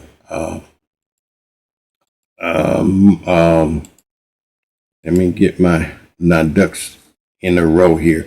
Over in Santa Rosa County, I believe we're going to have a MLK program over there. The parade is going to be at 9 a.m. on Monday. They're going to have a MLK block party, if you will, starting at 12 o'clock down near the church down there, Mount Pilgrim Church down there as well. Okay, and over in Okaloosa County as well, they're having some events over there in Okaloosa County, and we definitely going to be talking about what's happening in Okaloosa County, what's happening in Escambia County. We got a report every week coming in from Jill Daggs. Jill is going to be on Wednesday. I think on Wednesday every month. I got to get my schedule right, but on Wednesday. Then we got Christina coming in on Thursday or Friday, giving us the Santa Rosa report. But anyway, over in Okaloosa County, they are going to have the MLK parade. Their theme is Mission Impossible 2, Uniting the Nation, Building the Future and in a Nonviolent Way. That is their weekend event they're going to hold on Saturday, January the 10th at the Operatorial and Pastor Contest at 10 a.m. That's going to be at the Fort Walton High School. On Sunday the 18th, they're going to have a memorial program at 5 o'clock, which is going to be at the Beautiful First Baptist Church. And also on Monday, they're going to have their MLK parade at the Civics Auditorium. They're going to line up at 8 o'clock, and the parade going to start at 10, which is going to start at the Chester Pruitt Park over there, okay? And also in Crestview, they got other activities over in Crestview. They're going to have the Mardi Gras stuff we're going to talk about a little later on. They're going to have what they call a Triple B barbecue thing. We're going to talk about that a little bit later on. A lot of good stuff going on. This is the tribute here to, I believe it's going to be the Living a Dream, which is going to be at the Brownsfield Community Center, okay, as well, okay. So we got a lot of activities going on, okay, a lot of activities going on in and around Pensacola, y'all. So you make sure that you stay tuned for that as well, okay.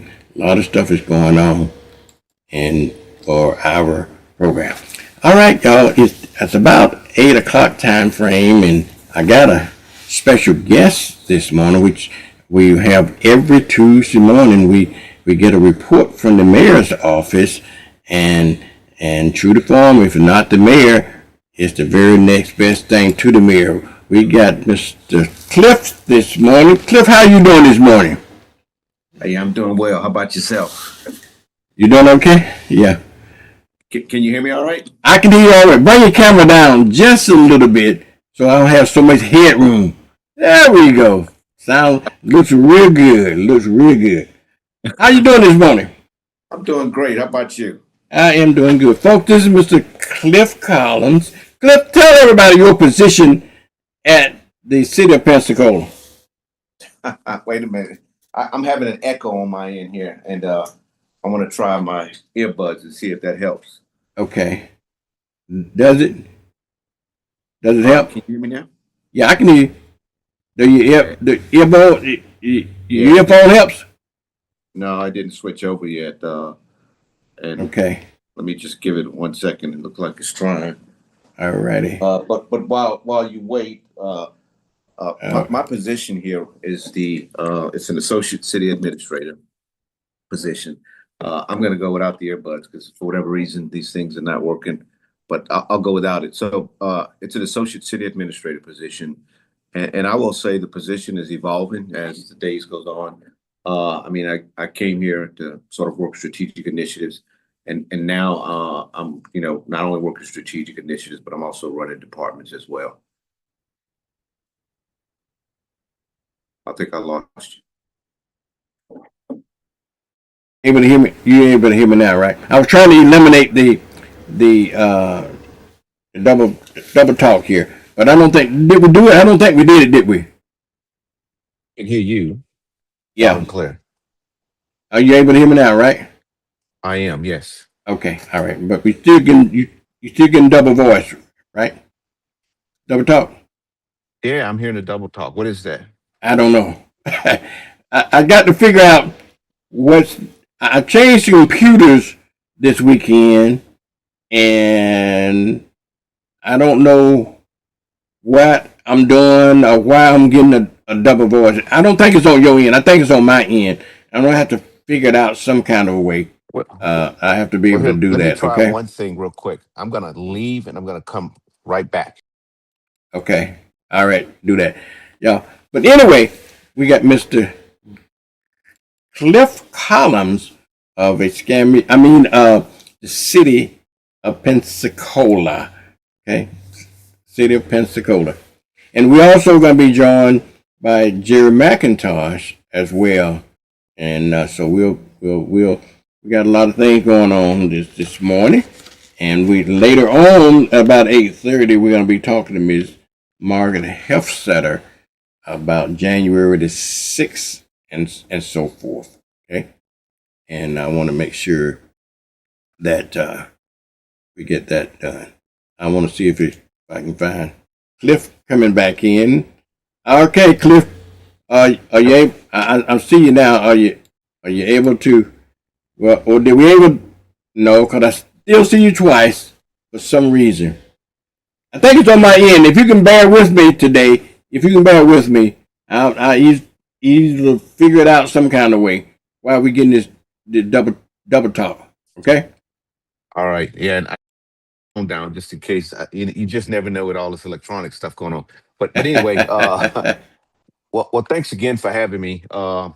As we discussed, one, I want to just say I appreciate the conversation with you yesterday, and I appreciate your service, and for people like you that paved the way so that I could have a prosperous career in the service. It's people like you that really sort of set the foundation for me to be able to move forward. So thank you for your service.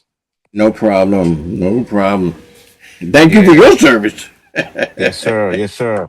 So last week you asked about the Hollis T. Williams, and I was like, oh man, that's not my area of expertise. It's a project I'm familiar with. It's a project I know, but I said, man, I'm gonna go dig into it. So did a lot of reading on it, checking it out. Then and I do want to put a shout out that the Pensacola we do have a website, htwpensacola.com. It's got everything Hollis T. Williams that you could find that you want to know about. But I was thinking about this project, and when you had mentioned, I remember a guy in a room at one point. We were in some meeting, and the guy sort of said this in a pejorative way. He was like, "Oh yeah, like the Hollis T. Williams project, right?" And then I thought about your ask, and then as I was reading, I was like, man, you know what, this thing is a long time coming. But I think the problem that may be misunderstood a lot is that these projects, as comprehensive as they are, I mean, they come with government grants, they come with a tail of sequence of events that have to happen in order for us to sort of bring something like this to fruition. And so what I did, you know, as I was looking through everything, I said, well, I'm gonna look at it in 6 phases, and that's the way I'll talk about it if you don't mind. I think most people know what the Hollis T. Williams project, but I do want to make sure that at least your audience does know that this is a pretty comprehensive upgrade of the storm system. This is not a maintenance thing. This is a complete upgrade. And I want to say it's like 36 to 40 acres. So yeah, 36 to 40 acres, which I think I did some numbers on that earlier and realized that when you think about sort of that in totality, I was trying to get the number of football fields that you could imagine. And I think it was like, man, let me look. I got to look it up now because I had it right at my disposal and now I don't, but that's all right. Because I want to, I think this is important to understand when you think about this here. So yeah, that's like 26 to 30 football fields. I think people can relate to, you know, watching football. So that's how big this project here. So the next piece, which why does it matter to the residents? And I Yeah, think as you mentioned, people have been asking about this for. Can you still hear me? I can hear you. Yes. Okay, let me turn my volume up because I couldn't. All right, how about the echo? Is it still there?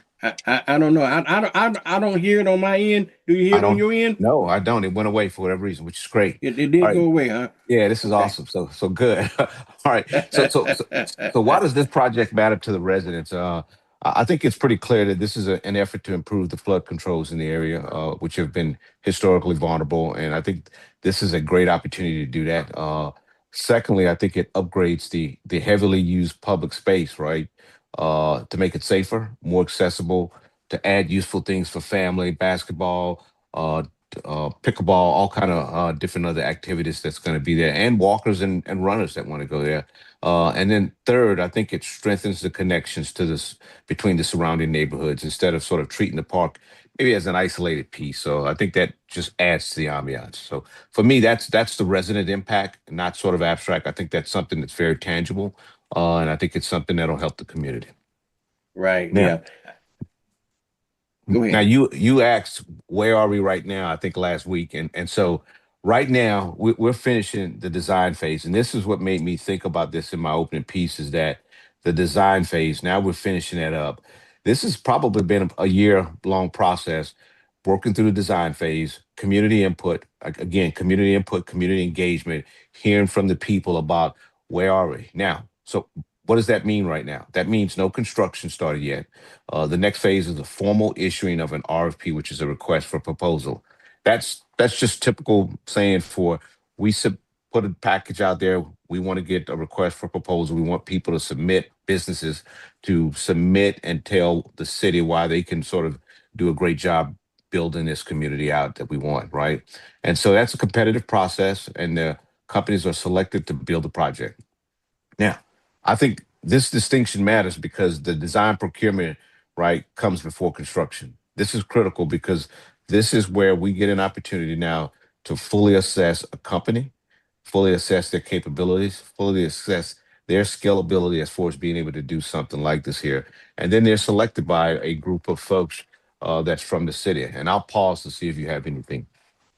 Yeah, I think that project is a probably is a great project to do. The Hollis T. Williams project, you know, is in and around the community, and I was just curious about you know where we stand with it. I know must have been about 6 or 7 months ago. We had a an event down at the Fricker Center, and with the displays and all that kind of Yep. stuff. And Yep. perhaps you was there, letting folks know what the community, what to expect, and everything. And one of the things that I appreciate about that it gave the community an opportunity to see the design and see what's coming up in the future and see what this thing is going to look like. And they had a lot of displays on it, and they laid everything out, and they had a lot of pictures and a lot of models of what things going to look like. And and as you were saying earlier, and it's more about this stormwater thing. You got to explain that and how they're going to be able to absorb all of this water and stuff like that. So you can better deal with that than I can, so folks can understand that in plain language, and why this project is so important to the area. Yeah, I gotta tell you, I consider that an engineer marvel when you think about it, and the fact that when, like you said, that 3D visual of it. But I think it's even more than that when you think about, and I mean, obviously, if you think about the ground, but think of it in the sense of your bath water. You run bath water, you drain that water, you slowly see that water sort of go down the drain. Well, Yeah. the way this is designed, it's as you see water sitting on the surface of the ground, it's gonna, seep into the soil, and it's gonna go through drainage areas. And this is a multi-layered. If you think about sort of like a flat ant pile, right? These drainage areas is gonna take the water from one area of the city to another area of the city, and it's gonna reuse that water. But the key piece here is that the water will not sit for a very long time, which is the key. So the flooding thing, which that area has been vulnerable for a while, should dissipate significantly. And I think it's an engineer marvel when you think about it. Yeah, it is. It is. And when I saw how the concept of how they're going to divert and retain and drain that water, it's Yeah. an engineering feat. I tell It you. it, it really is. And this goes back to and I'll say it closer to the end, but what I will tell you is, in the coming months, roughly maybe 2 to 3 months, we will submit that RFP, the request for proposal that I told you about. And then Mhm. once that's submitted, we'll have this period where we'll be reviewing the packages, and then we'll have a selection process go on. And then that's sort of the critical milestone for everyone to be watching. It'll be publicized. We'll have information out about it. Once that company is selected, once that company is selected, to me, we go into the phase of what should the residents expect next, right? And Yeah. still, at this point, it's not going to be any bulldozers. It's not going to be any of that. It's going to start off with basically uh, getting the word out to what the impact will be to the community. That's going to be our first step, right? And the goal, and as the mayor has put out multiple times, is to keep the disruption manageable while delivering this long-term value. Okay. When is it that we going to see the reality of it? You think, uh, Cliff? Oh boy, I wish I could commit on the time on it. Is there somebody else on the background? I was talking to another guest. But go ahead, Cliff. No, I was just saying I wish I could give you a time frame, and obviously when you run into these projects, you could run into delays, you could run into other issues. What I will tell you is if folks want to keep checking the website at htwpensacola.com, we have a pretty comprehensive website that will keep updates out there for people. So that's the best place to go for right now. Okay.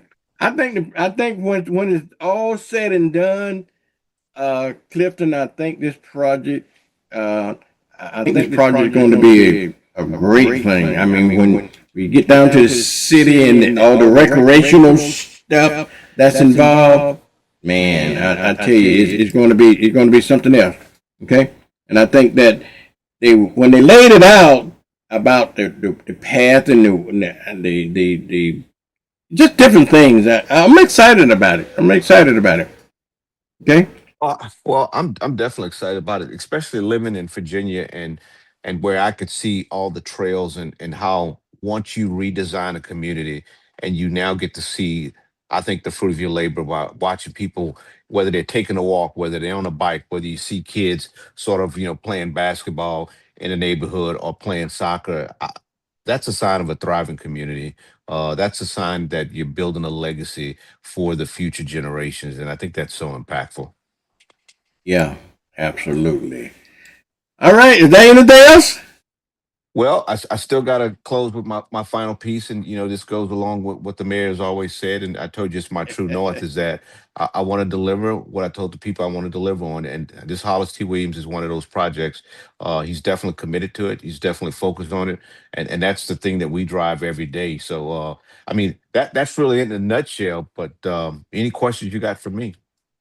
No, I was just curious about the status of it because that was one of the big projects they had around town, and then plus it affects our community, and so folks looking forward to that project. And better than that, is renamed after one of the first city councilmen, which was Hollis T. Williams. I know you know the history of that, but it's a great project. Yeah, no doubt, no doubt. It's a great project, and I really appreciate you and the opportunity to sit here and chat with you about it. And so, obviously, if there's anything you ever need from me, just let me know. Give me a call, and I'm happy to help. All right, well, we'll do. And you got an open forum here. Anytime you need to come on, at any time to get something to the community, just give me a call, and we will make it happen. Okay. Well, I definitely will take you up on that because Baptist, as you know, they will be starting to, you know, demolition pretty soon this year, and I want to make sure the community is fully aware. We stay transparent; they know what's going on, and they can sort of feel what's actually happening in that community. That's important to us. Absolutely. All right, folks. This is Mr. Cliff Collins of the city of Pensacola, and it's your man, your point of contact. All these great projects, particularly with Baptist. I know a lot of folks have a lot of interest in that project. And Cliff, if it's safe for them if they have questions to get who the point of contact, you the main point of contact for the issues around the Baptist issues? Yeah, I'm the main contact for Baptist issue. Anything that's Pensacola related, if you want to reach out to me, I'll definitely get it in the right place. My email address is ccollinsjr for junior at cityofpensacola.com. That's ccollinsjr at cityofpensacola.com. Like I said, I'll take any questions, field them, get them in the right place, and we'll definitely make sure we take care of the people of Pensacola. Well, Cliff, I'm glad you came on because honestly, I pride myself in trying to be in the know, okay? But I didn't know about your position until very recently. And I think it's important to the community to know that we got a great liaison between the community and the city of Pensacola. And I think that's one of your main focus here. You want to be the great liaison between our community. And if we didn't know about it, now we do. Thank you. Yeah. And like I said, reach out anytime. I spent a lot of time in the Baptist community, which is District 7, going through the neighborhood, talking to people, making sure I can understand their concerns.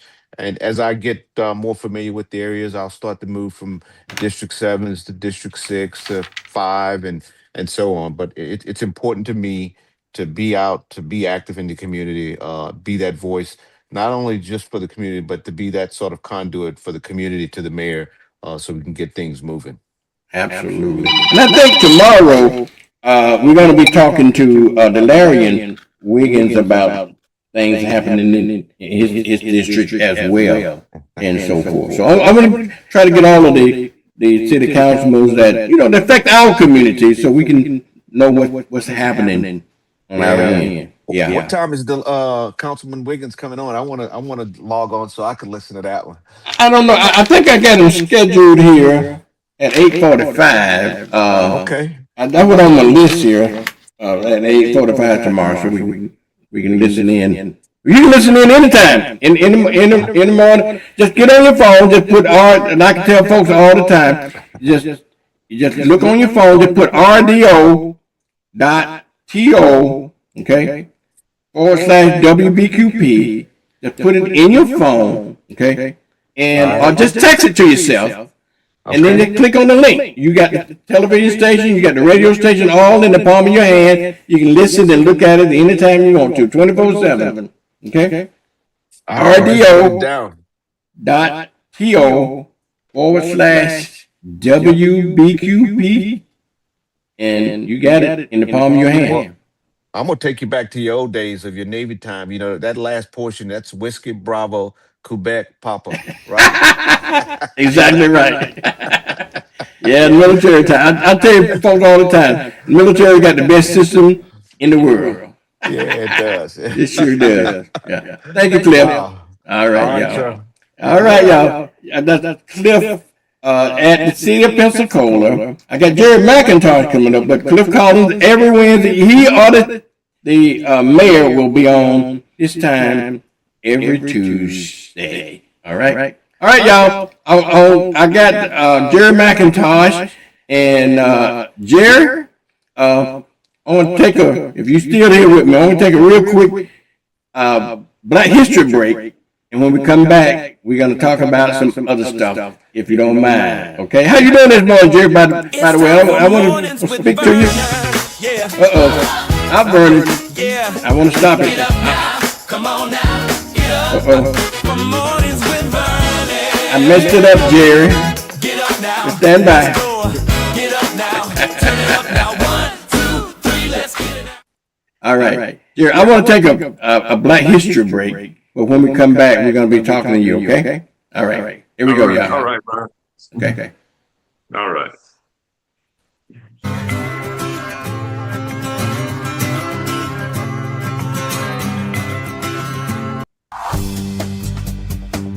Today's global hair care market is a multi-billion-dollar business.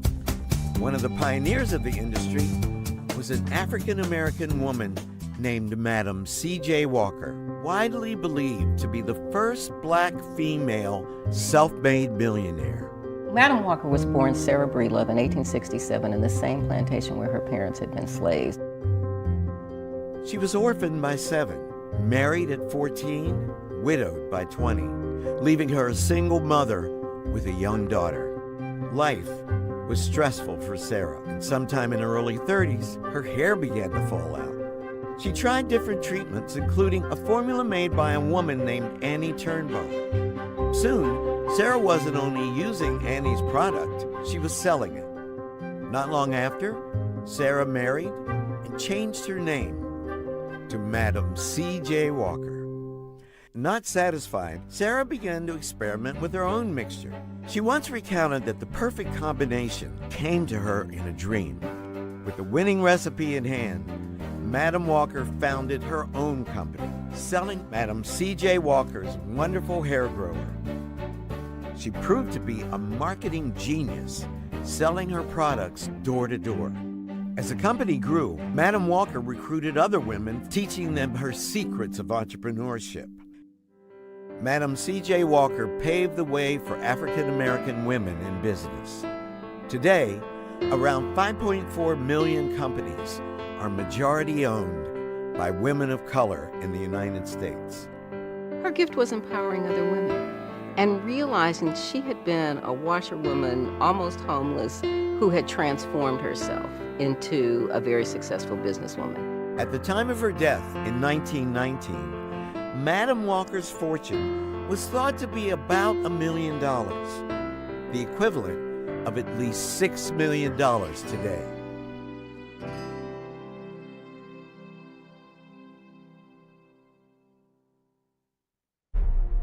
Good morning. You got Vernon this morning, Morning with Vernon.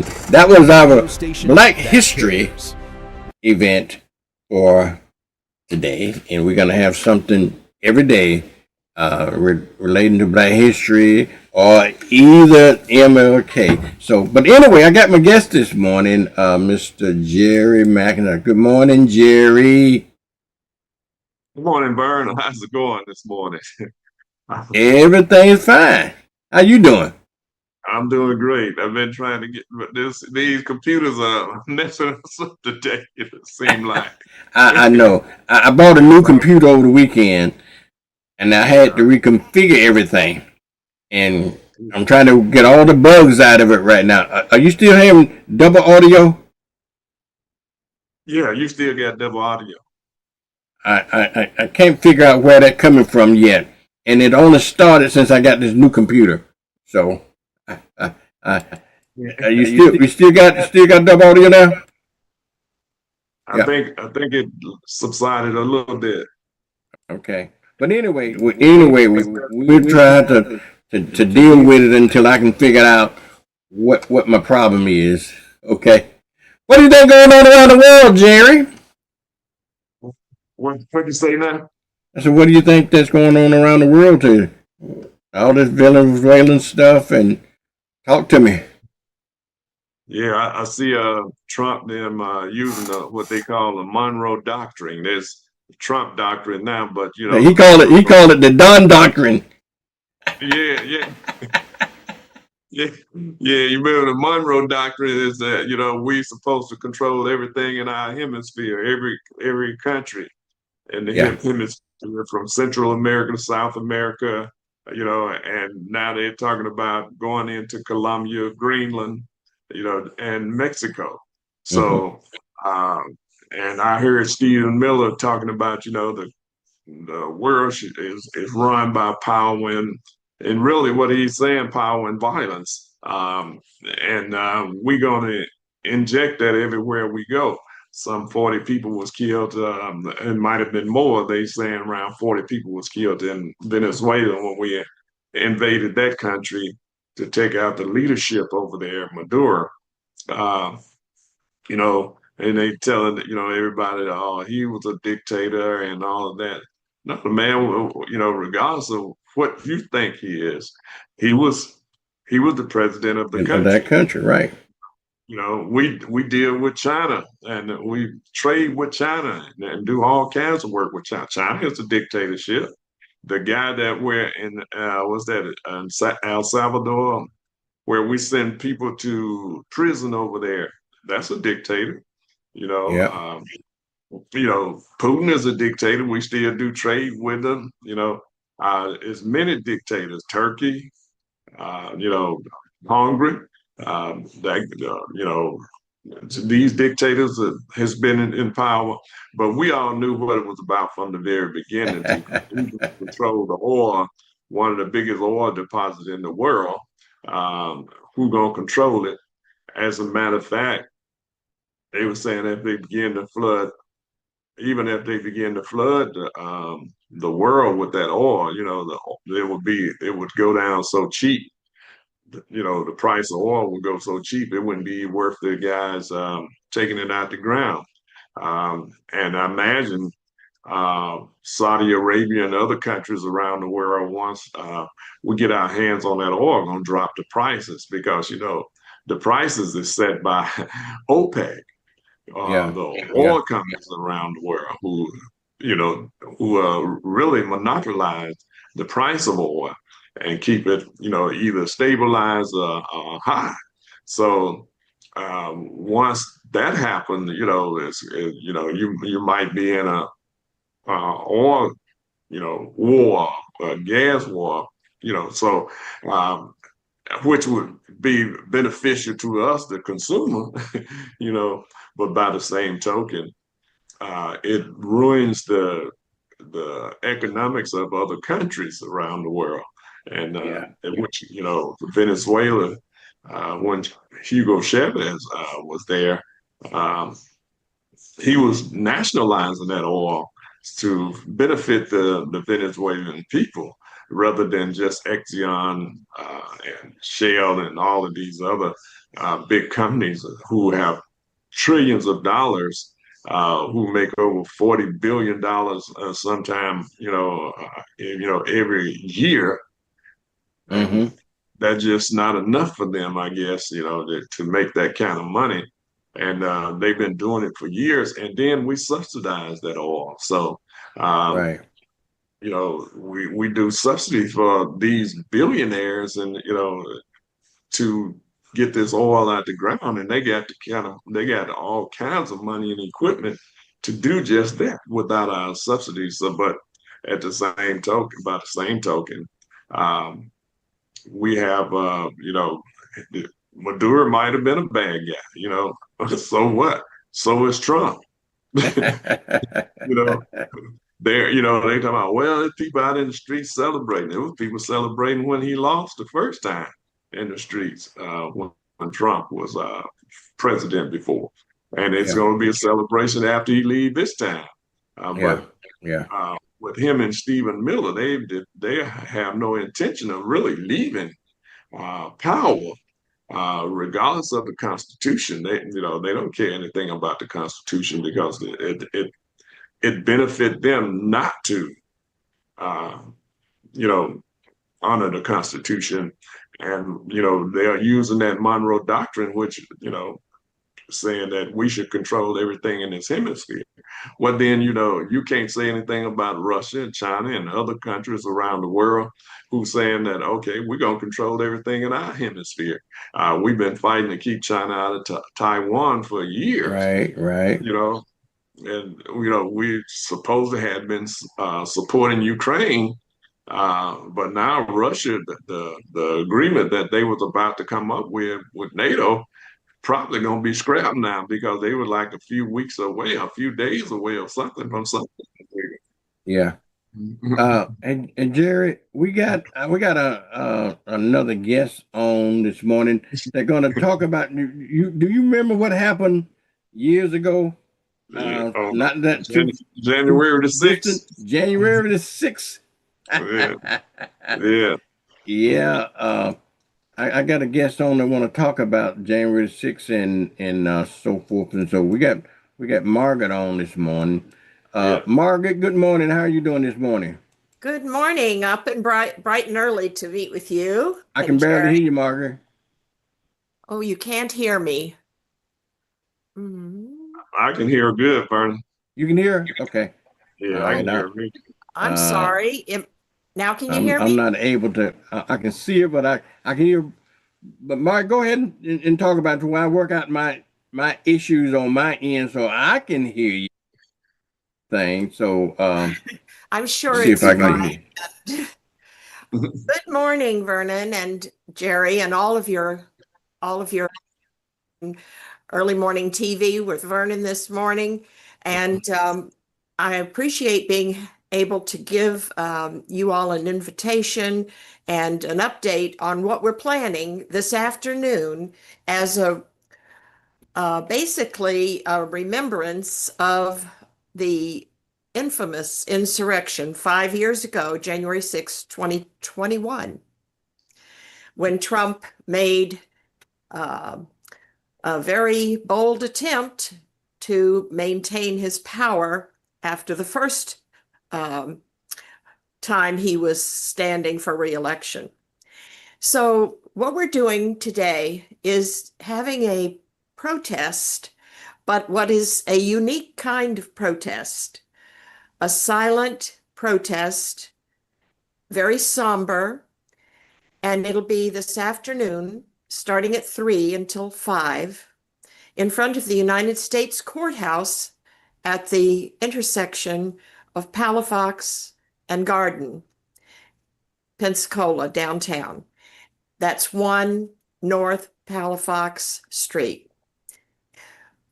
We're going to have our participants dressed all in black, standing silently and pretty much just standing still, holding large signs, black signs with stark white lettering that shows different examples of actions that this administration has already taken, most of it within this second term, starting a year ago almost, and expressing that these examples we're holding on our signs are signs of fascism.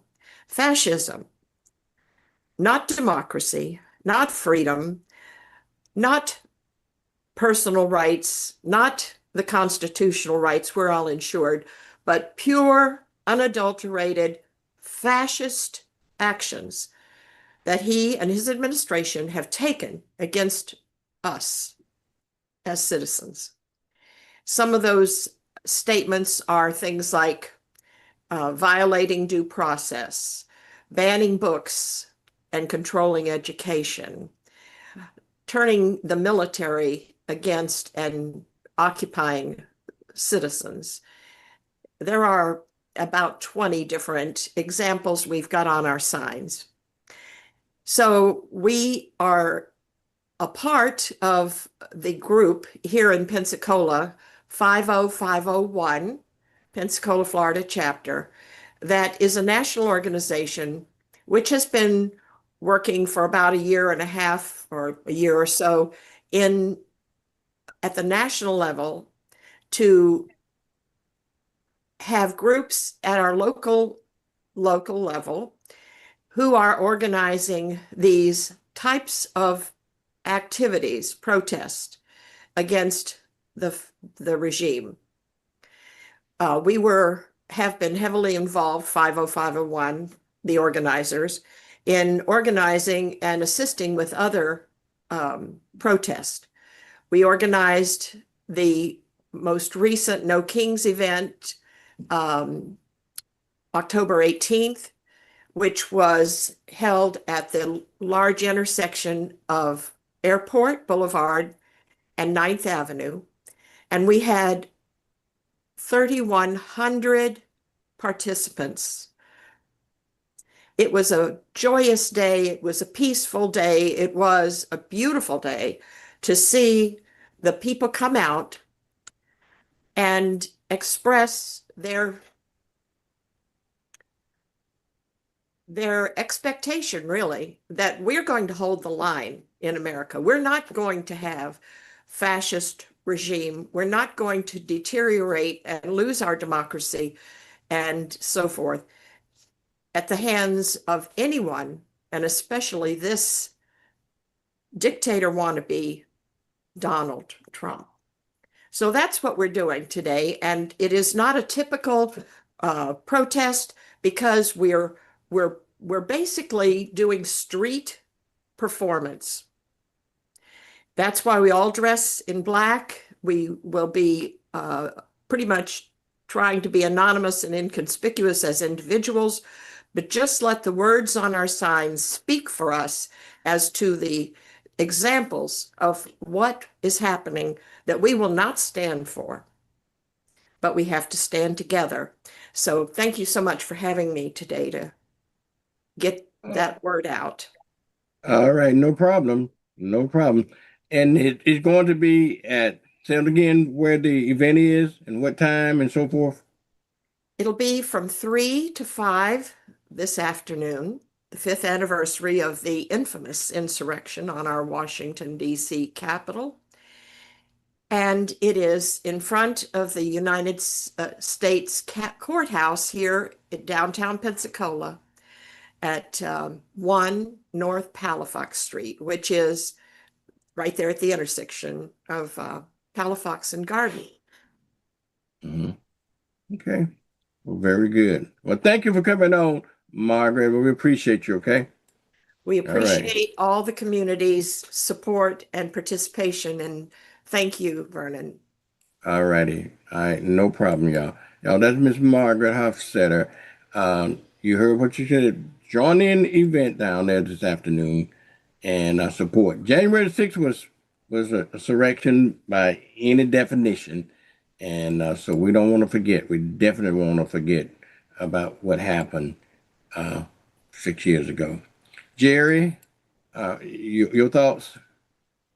Oh yeah, it should be protests every day, about what's going on. The rise of this, what is taking place now in the country, the dismantling of all the government agencies, whether it's in education, whether our consumer protection program, and we've talked about Medicare and the attack on Social Security and the SNAP program, as you know, the invasion of Venezuela was to deflect from the Epstein file, the economic conditions of the United States, the high cost of insurance and the lack thereof that's going to take place for many people in this country because of the subsidies that was allocated by the Obama administration and others for the Affordable Care Act. the high cost of food in the country, and then they're attacking poor. They're blaming the poor for being poor, which is a crime in itself if you have to live under those conditions. So they have done irreparable damage for many years to come if we don't begin to keep watch on what is taking place in the country. Uh, they are trying, each day, they are trying to, uh, you know, destroy the Constitution because Trump said it in his first administration that the Constitution was in his way. So they're doing everything they can to pick away at the Constitution to end what we have known for years for a few oligarchs in the country who are billionaires who got more than they're gonna ever use for generations to come, but yet it's not enough, to for them to, you know, for their pocketbook, I guess. They want to control the world, a few people at the expense of everyone else in the country. And we said before that the insurrection was just the first sample if he got back into office.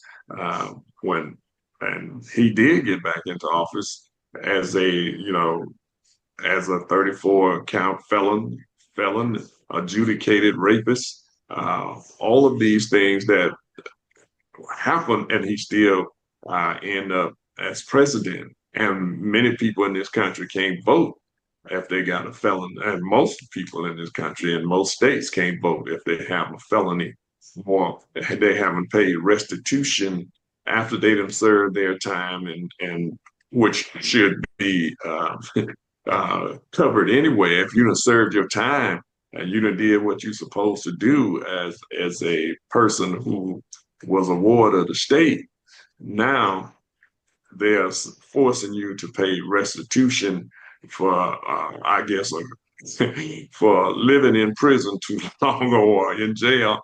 So it's unfortunate because it allows them to get away with people not being able to vote, and those people that may vote against them have now been hit with a double burden. And then many times, if you have a felony, you can't even get a job in the country.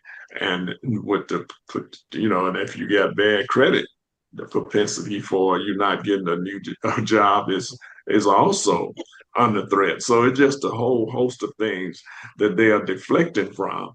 And I'm glad our sister is putting on these protests and making sure that these, keep the public informed about what's going on, that democracy is at stake. And if we don't do something, our right to the freedom of speech and the freedom to assemble is under threat, and is seriously under threat because they don't want.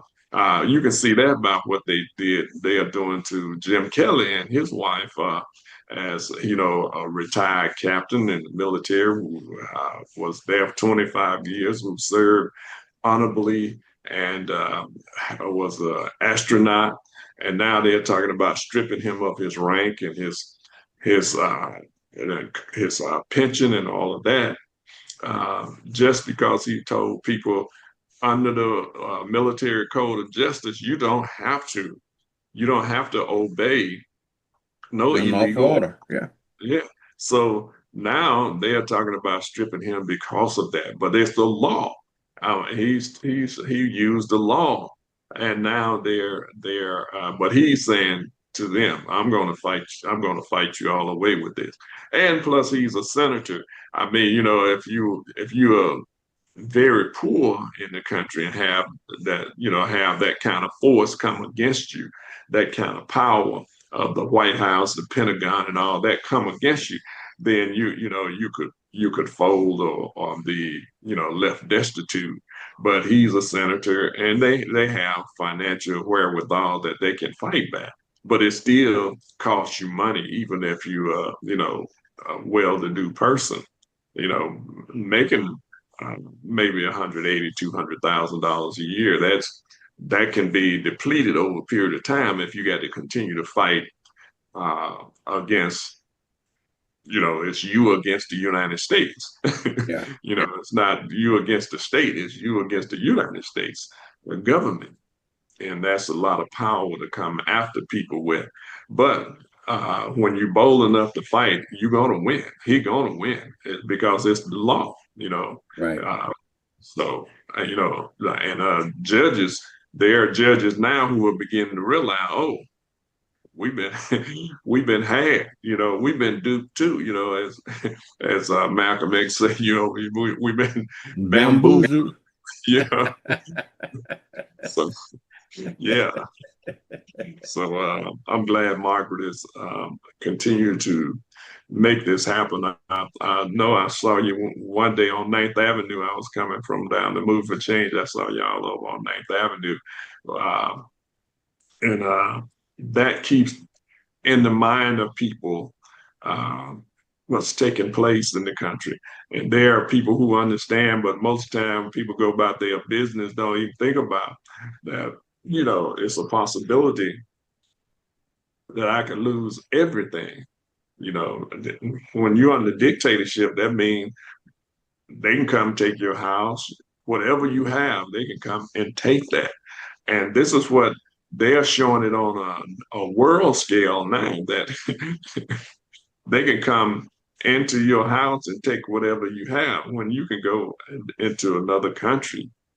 And it has been done before with Noriega in Panama, but under the pretense of calling people drug dealers, you can you go into a country and people would cheer that on and not realizing the same thing, that the same person that you are calling a dictator over there, this is what they are doing here.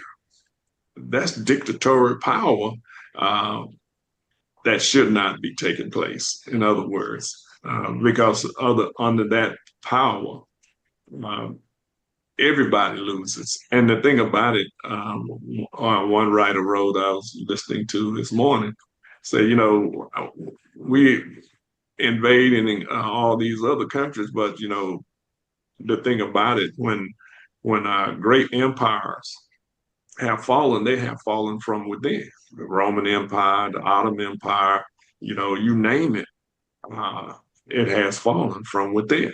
And that's what the possibility, the Russian Empire failed because they expanded themselves too much, spent too much on military hardware. Our budget for the military is $900 billion.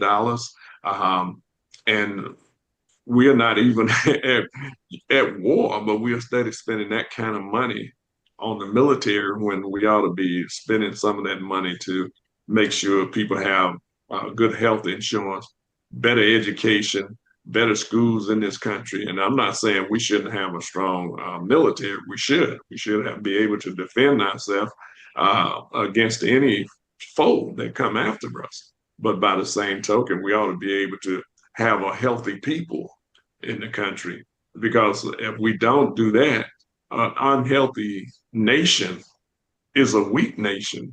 Uneducated nation is a weak nation. So our country has been strong because we had pretty decent health care in the last few years, but more than that, we had a pretty decent education program that we have had over the years.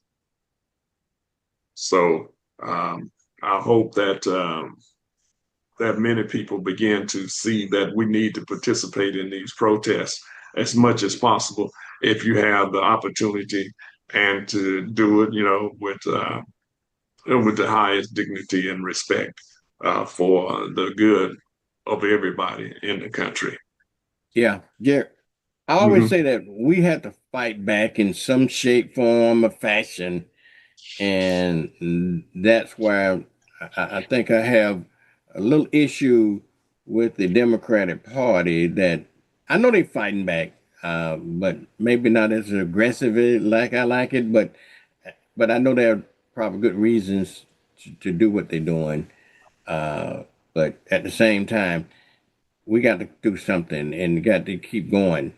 And such as the movement that Margaret is doing, I think that's a very noble cause. And I think those things are, it's just like throwing sand in the ocean, but at least that one grain of sand is in there, and it continue to continue to continue. But if you don't do anything at all, you know my floor mat analogy, don't you? If you lay down like a floor mat, people rub your feet on you, they gonna assume you're a floor mat if you don't say anything. So you gotta do something, gotta fight back. Well, the House and the Senate has, I would say, Congress overall have neutered itself, Yeah. especially the Republican Party and many Democrats. So you got to, I don't care, whatever your strategy is, you still have to motivate the people to show that you are participating in the fight. You know, you got to show that you are worth voting for. You're worth Yeah. supporting. Yeah. And that means that you got to be out there fighting for the cause of the people. Let You me you ask you this, Jerry. uh You think I don't know. I guess it's easy to do money on the quarterbacking, but I kind of listened to Chuck Schumer's response to it, and he just yeah, yeah, yeah, yeah. I don't see any. Akeem Jeffrey hadn't said anything. Maybe I missed it or something, but I don't get. Maybe it's something greater. If I'm missing something, is it maybe it's the old guard Democrat? Am I missing something? No, you're not missing anything because if you are, we all are. Because Hakeem Jeffries is not saying anything on the level that should be said. He come on and he talk a little bit, but it's too weak. Chuck Yeah. Schumer is just totally weak, and Yeah. in his response to in the absence of power in the Democrat Party. Uh, the people that you got to get those younger voices out there who have power behind them, and send them out into the American populace and say so they can speak from the position of power and authority so that the people will understand, hey, I need to be engaged in this. I can't be a detached spectator sitting on the sidelines of life and letting Mhm. life pass me by. And it's going to affect not only me, but my children and unborn generations Right. out there. And this is why I say that the Democrat Party is still showing weakness because there's no you we done invaded a country, took the president, brought him here, and put him in jail. When we usually take people to the Hague or somewhere else to be tried for crimes against humanity, well, you're saying that we arrested this man because they sent drugs here. Well, we got a sensation for drugs here, and that's why drugs are coming. If we didn't have that kind of sensation for drugs in the first place, they wouldn't be coming because it would be self-defeating for those who are supplying it. But those individuals that when you're talking about people being blowed up on boats and all of that, how do we know that wasn't a false flag? How do Right. we It know was a that false flag. that these were just how do we know that some of those people that if it's doing what they said they did, how do you know that there were drugs on the boat? You didn't see no powder floating on the water.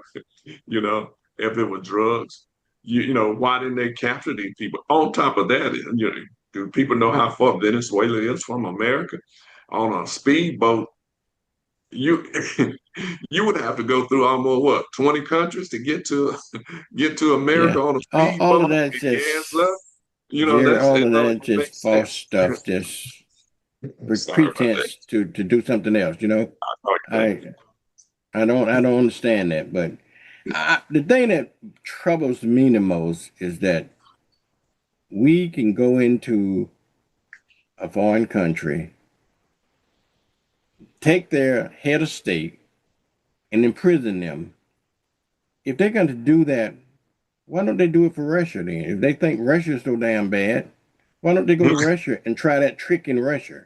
Why don't they go to China and try that thing on Ching, or the North Korea and try it on those folks? You know, it's always the lesser of the evils, I guess, and people that they know that probably can't fight back, that they can take advantage of it.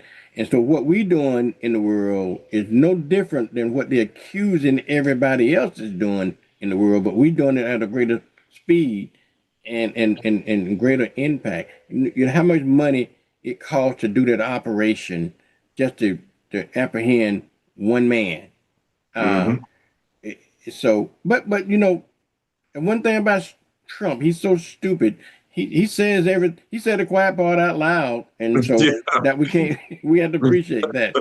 And you know, one of the things that we talked about on Sunday night, and about it's more than just about the oil. It's about stabilizing the dollar in the world. So that video kind of opened my eyes a little bit that we Yeah. talked about on. So it's a little deeper than what we're really involved with.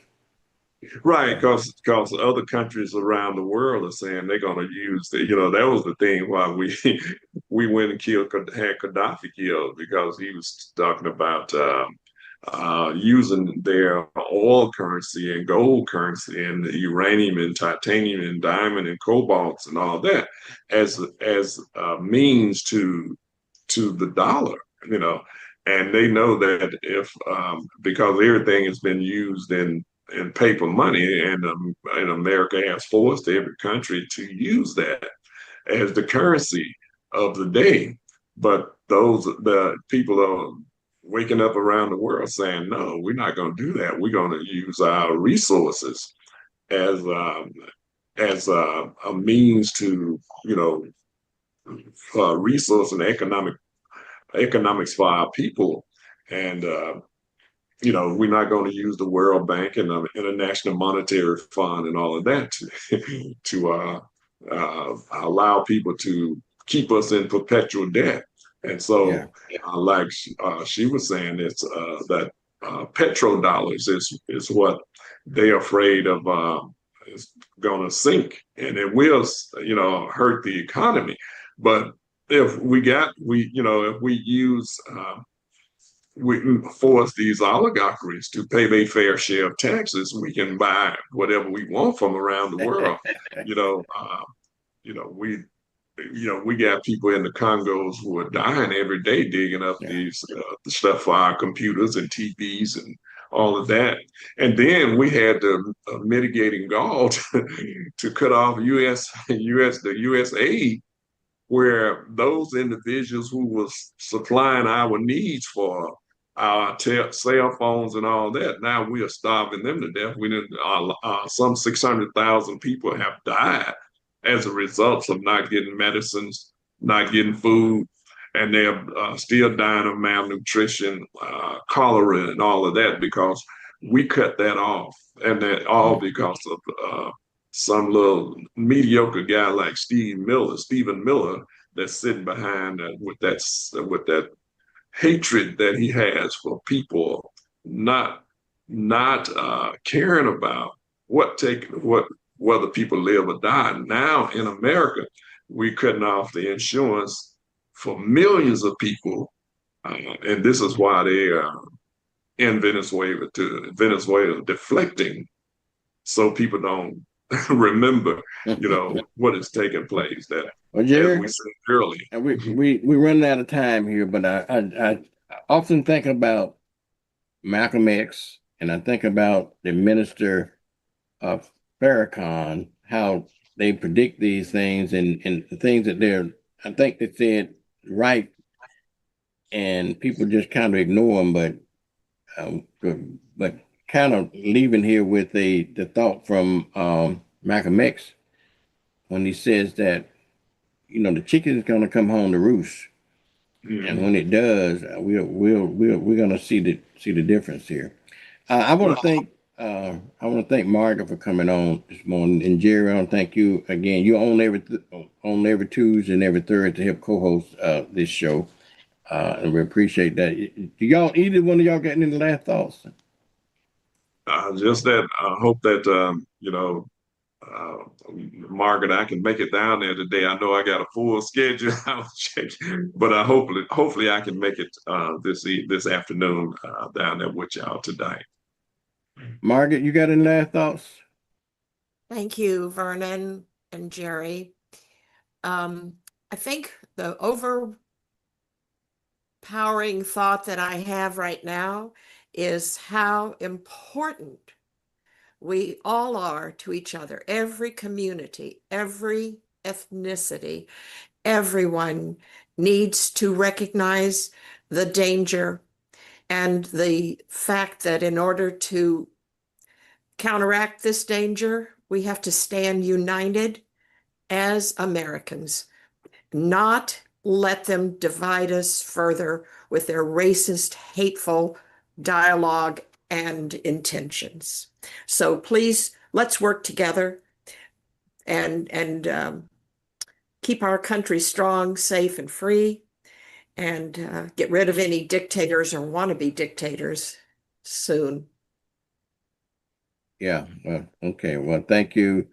Thank you both for coming on, y'all. My time is up, but I'll be back tomorrow morning, y'all, for Morning with Vernon from 6:30 to 9 a.m. Y'all spread the word. Tell the folks that want to get it on television, on your phone. Just do, only thing you got to type in is rdo.to/WBQP,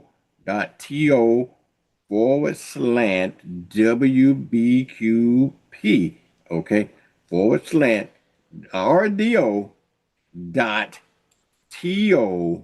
okay? WBQP. You have both the television station and the radio station in the palm of your hand. You can look at it at any time you want to and anywhere that you want it to and everything. Folks, I'll see you again tomorrow morning, Wednesday, on another edition of Morning with Vernon. Thank y'all. We'll see you then, okay? Hey, Vernon, I don't know what you did, but it got rid of that double. Yeah, I think I finally figured it out, Jerry. All righty, y'all. Thank y'all. All right. Appreciate it. Okay. Bye-bye.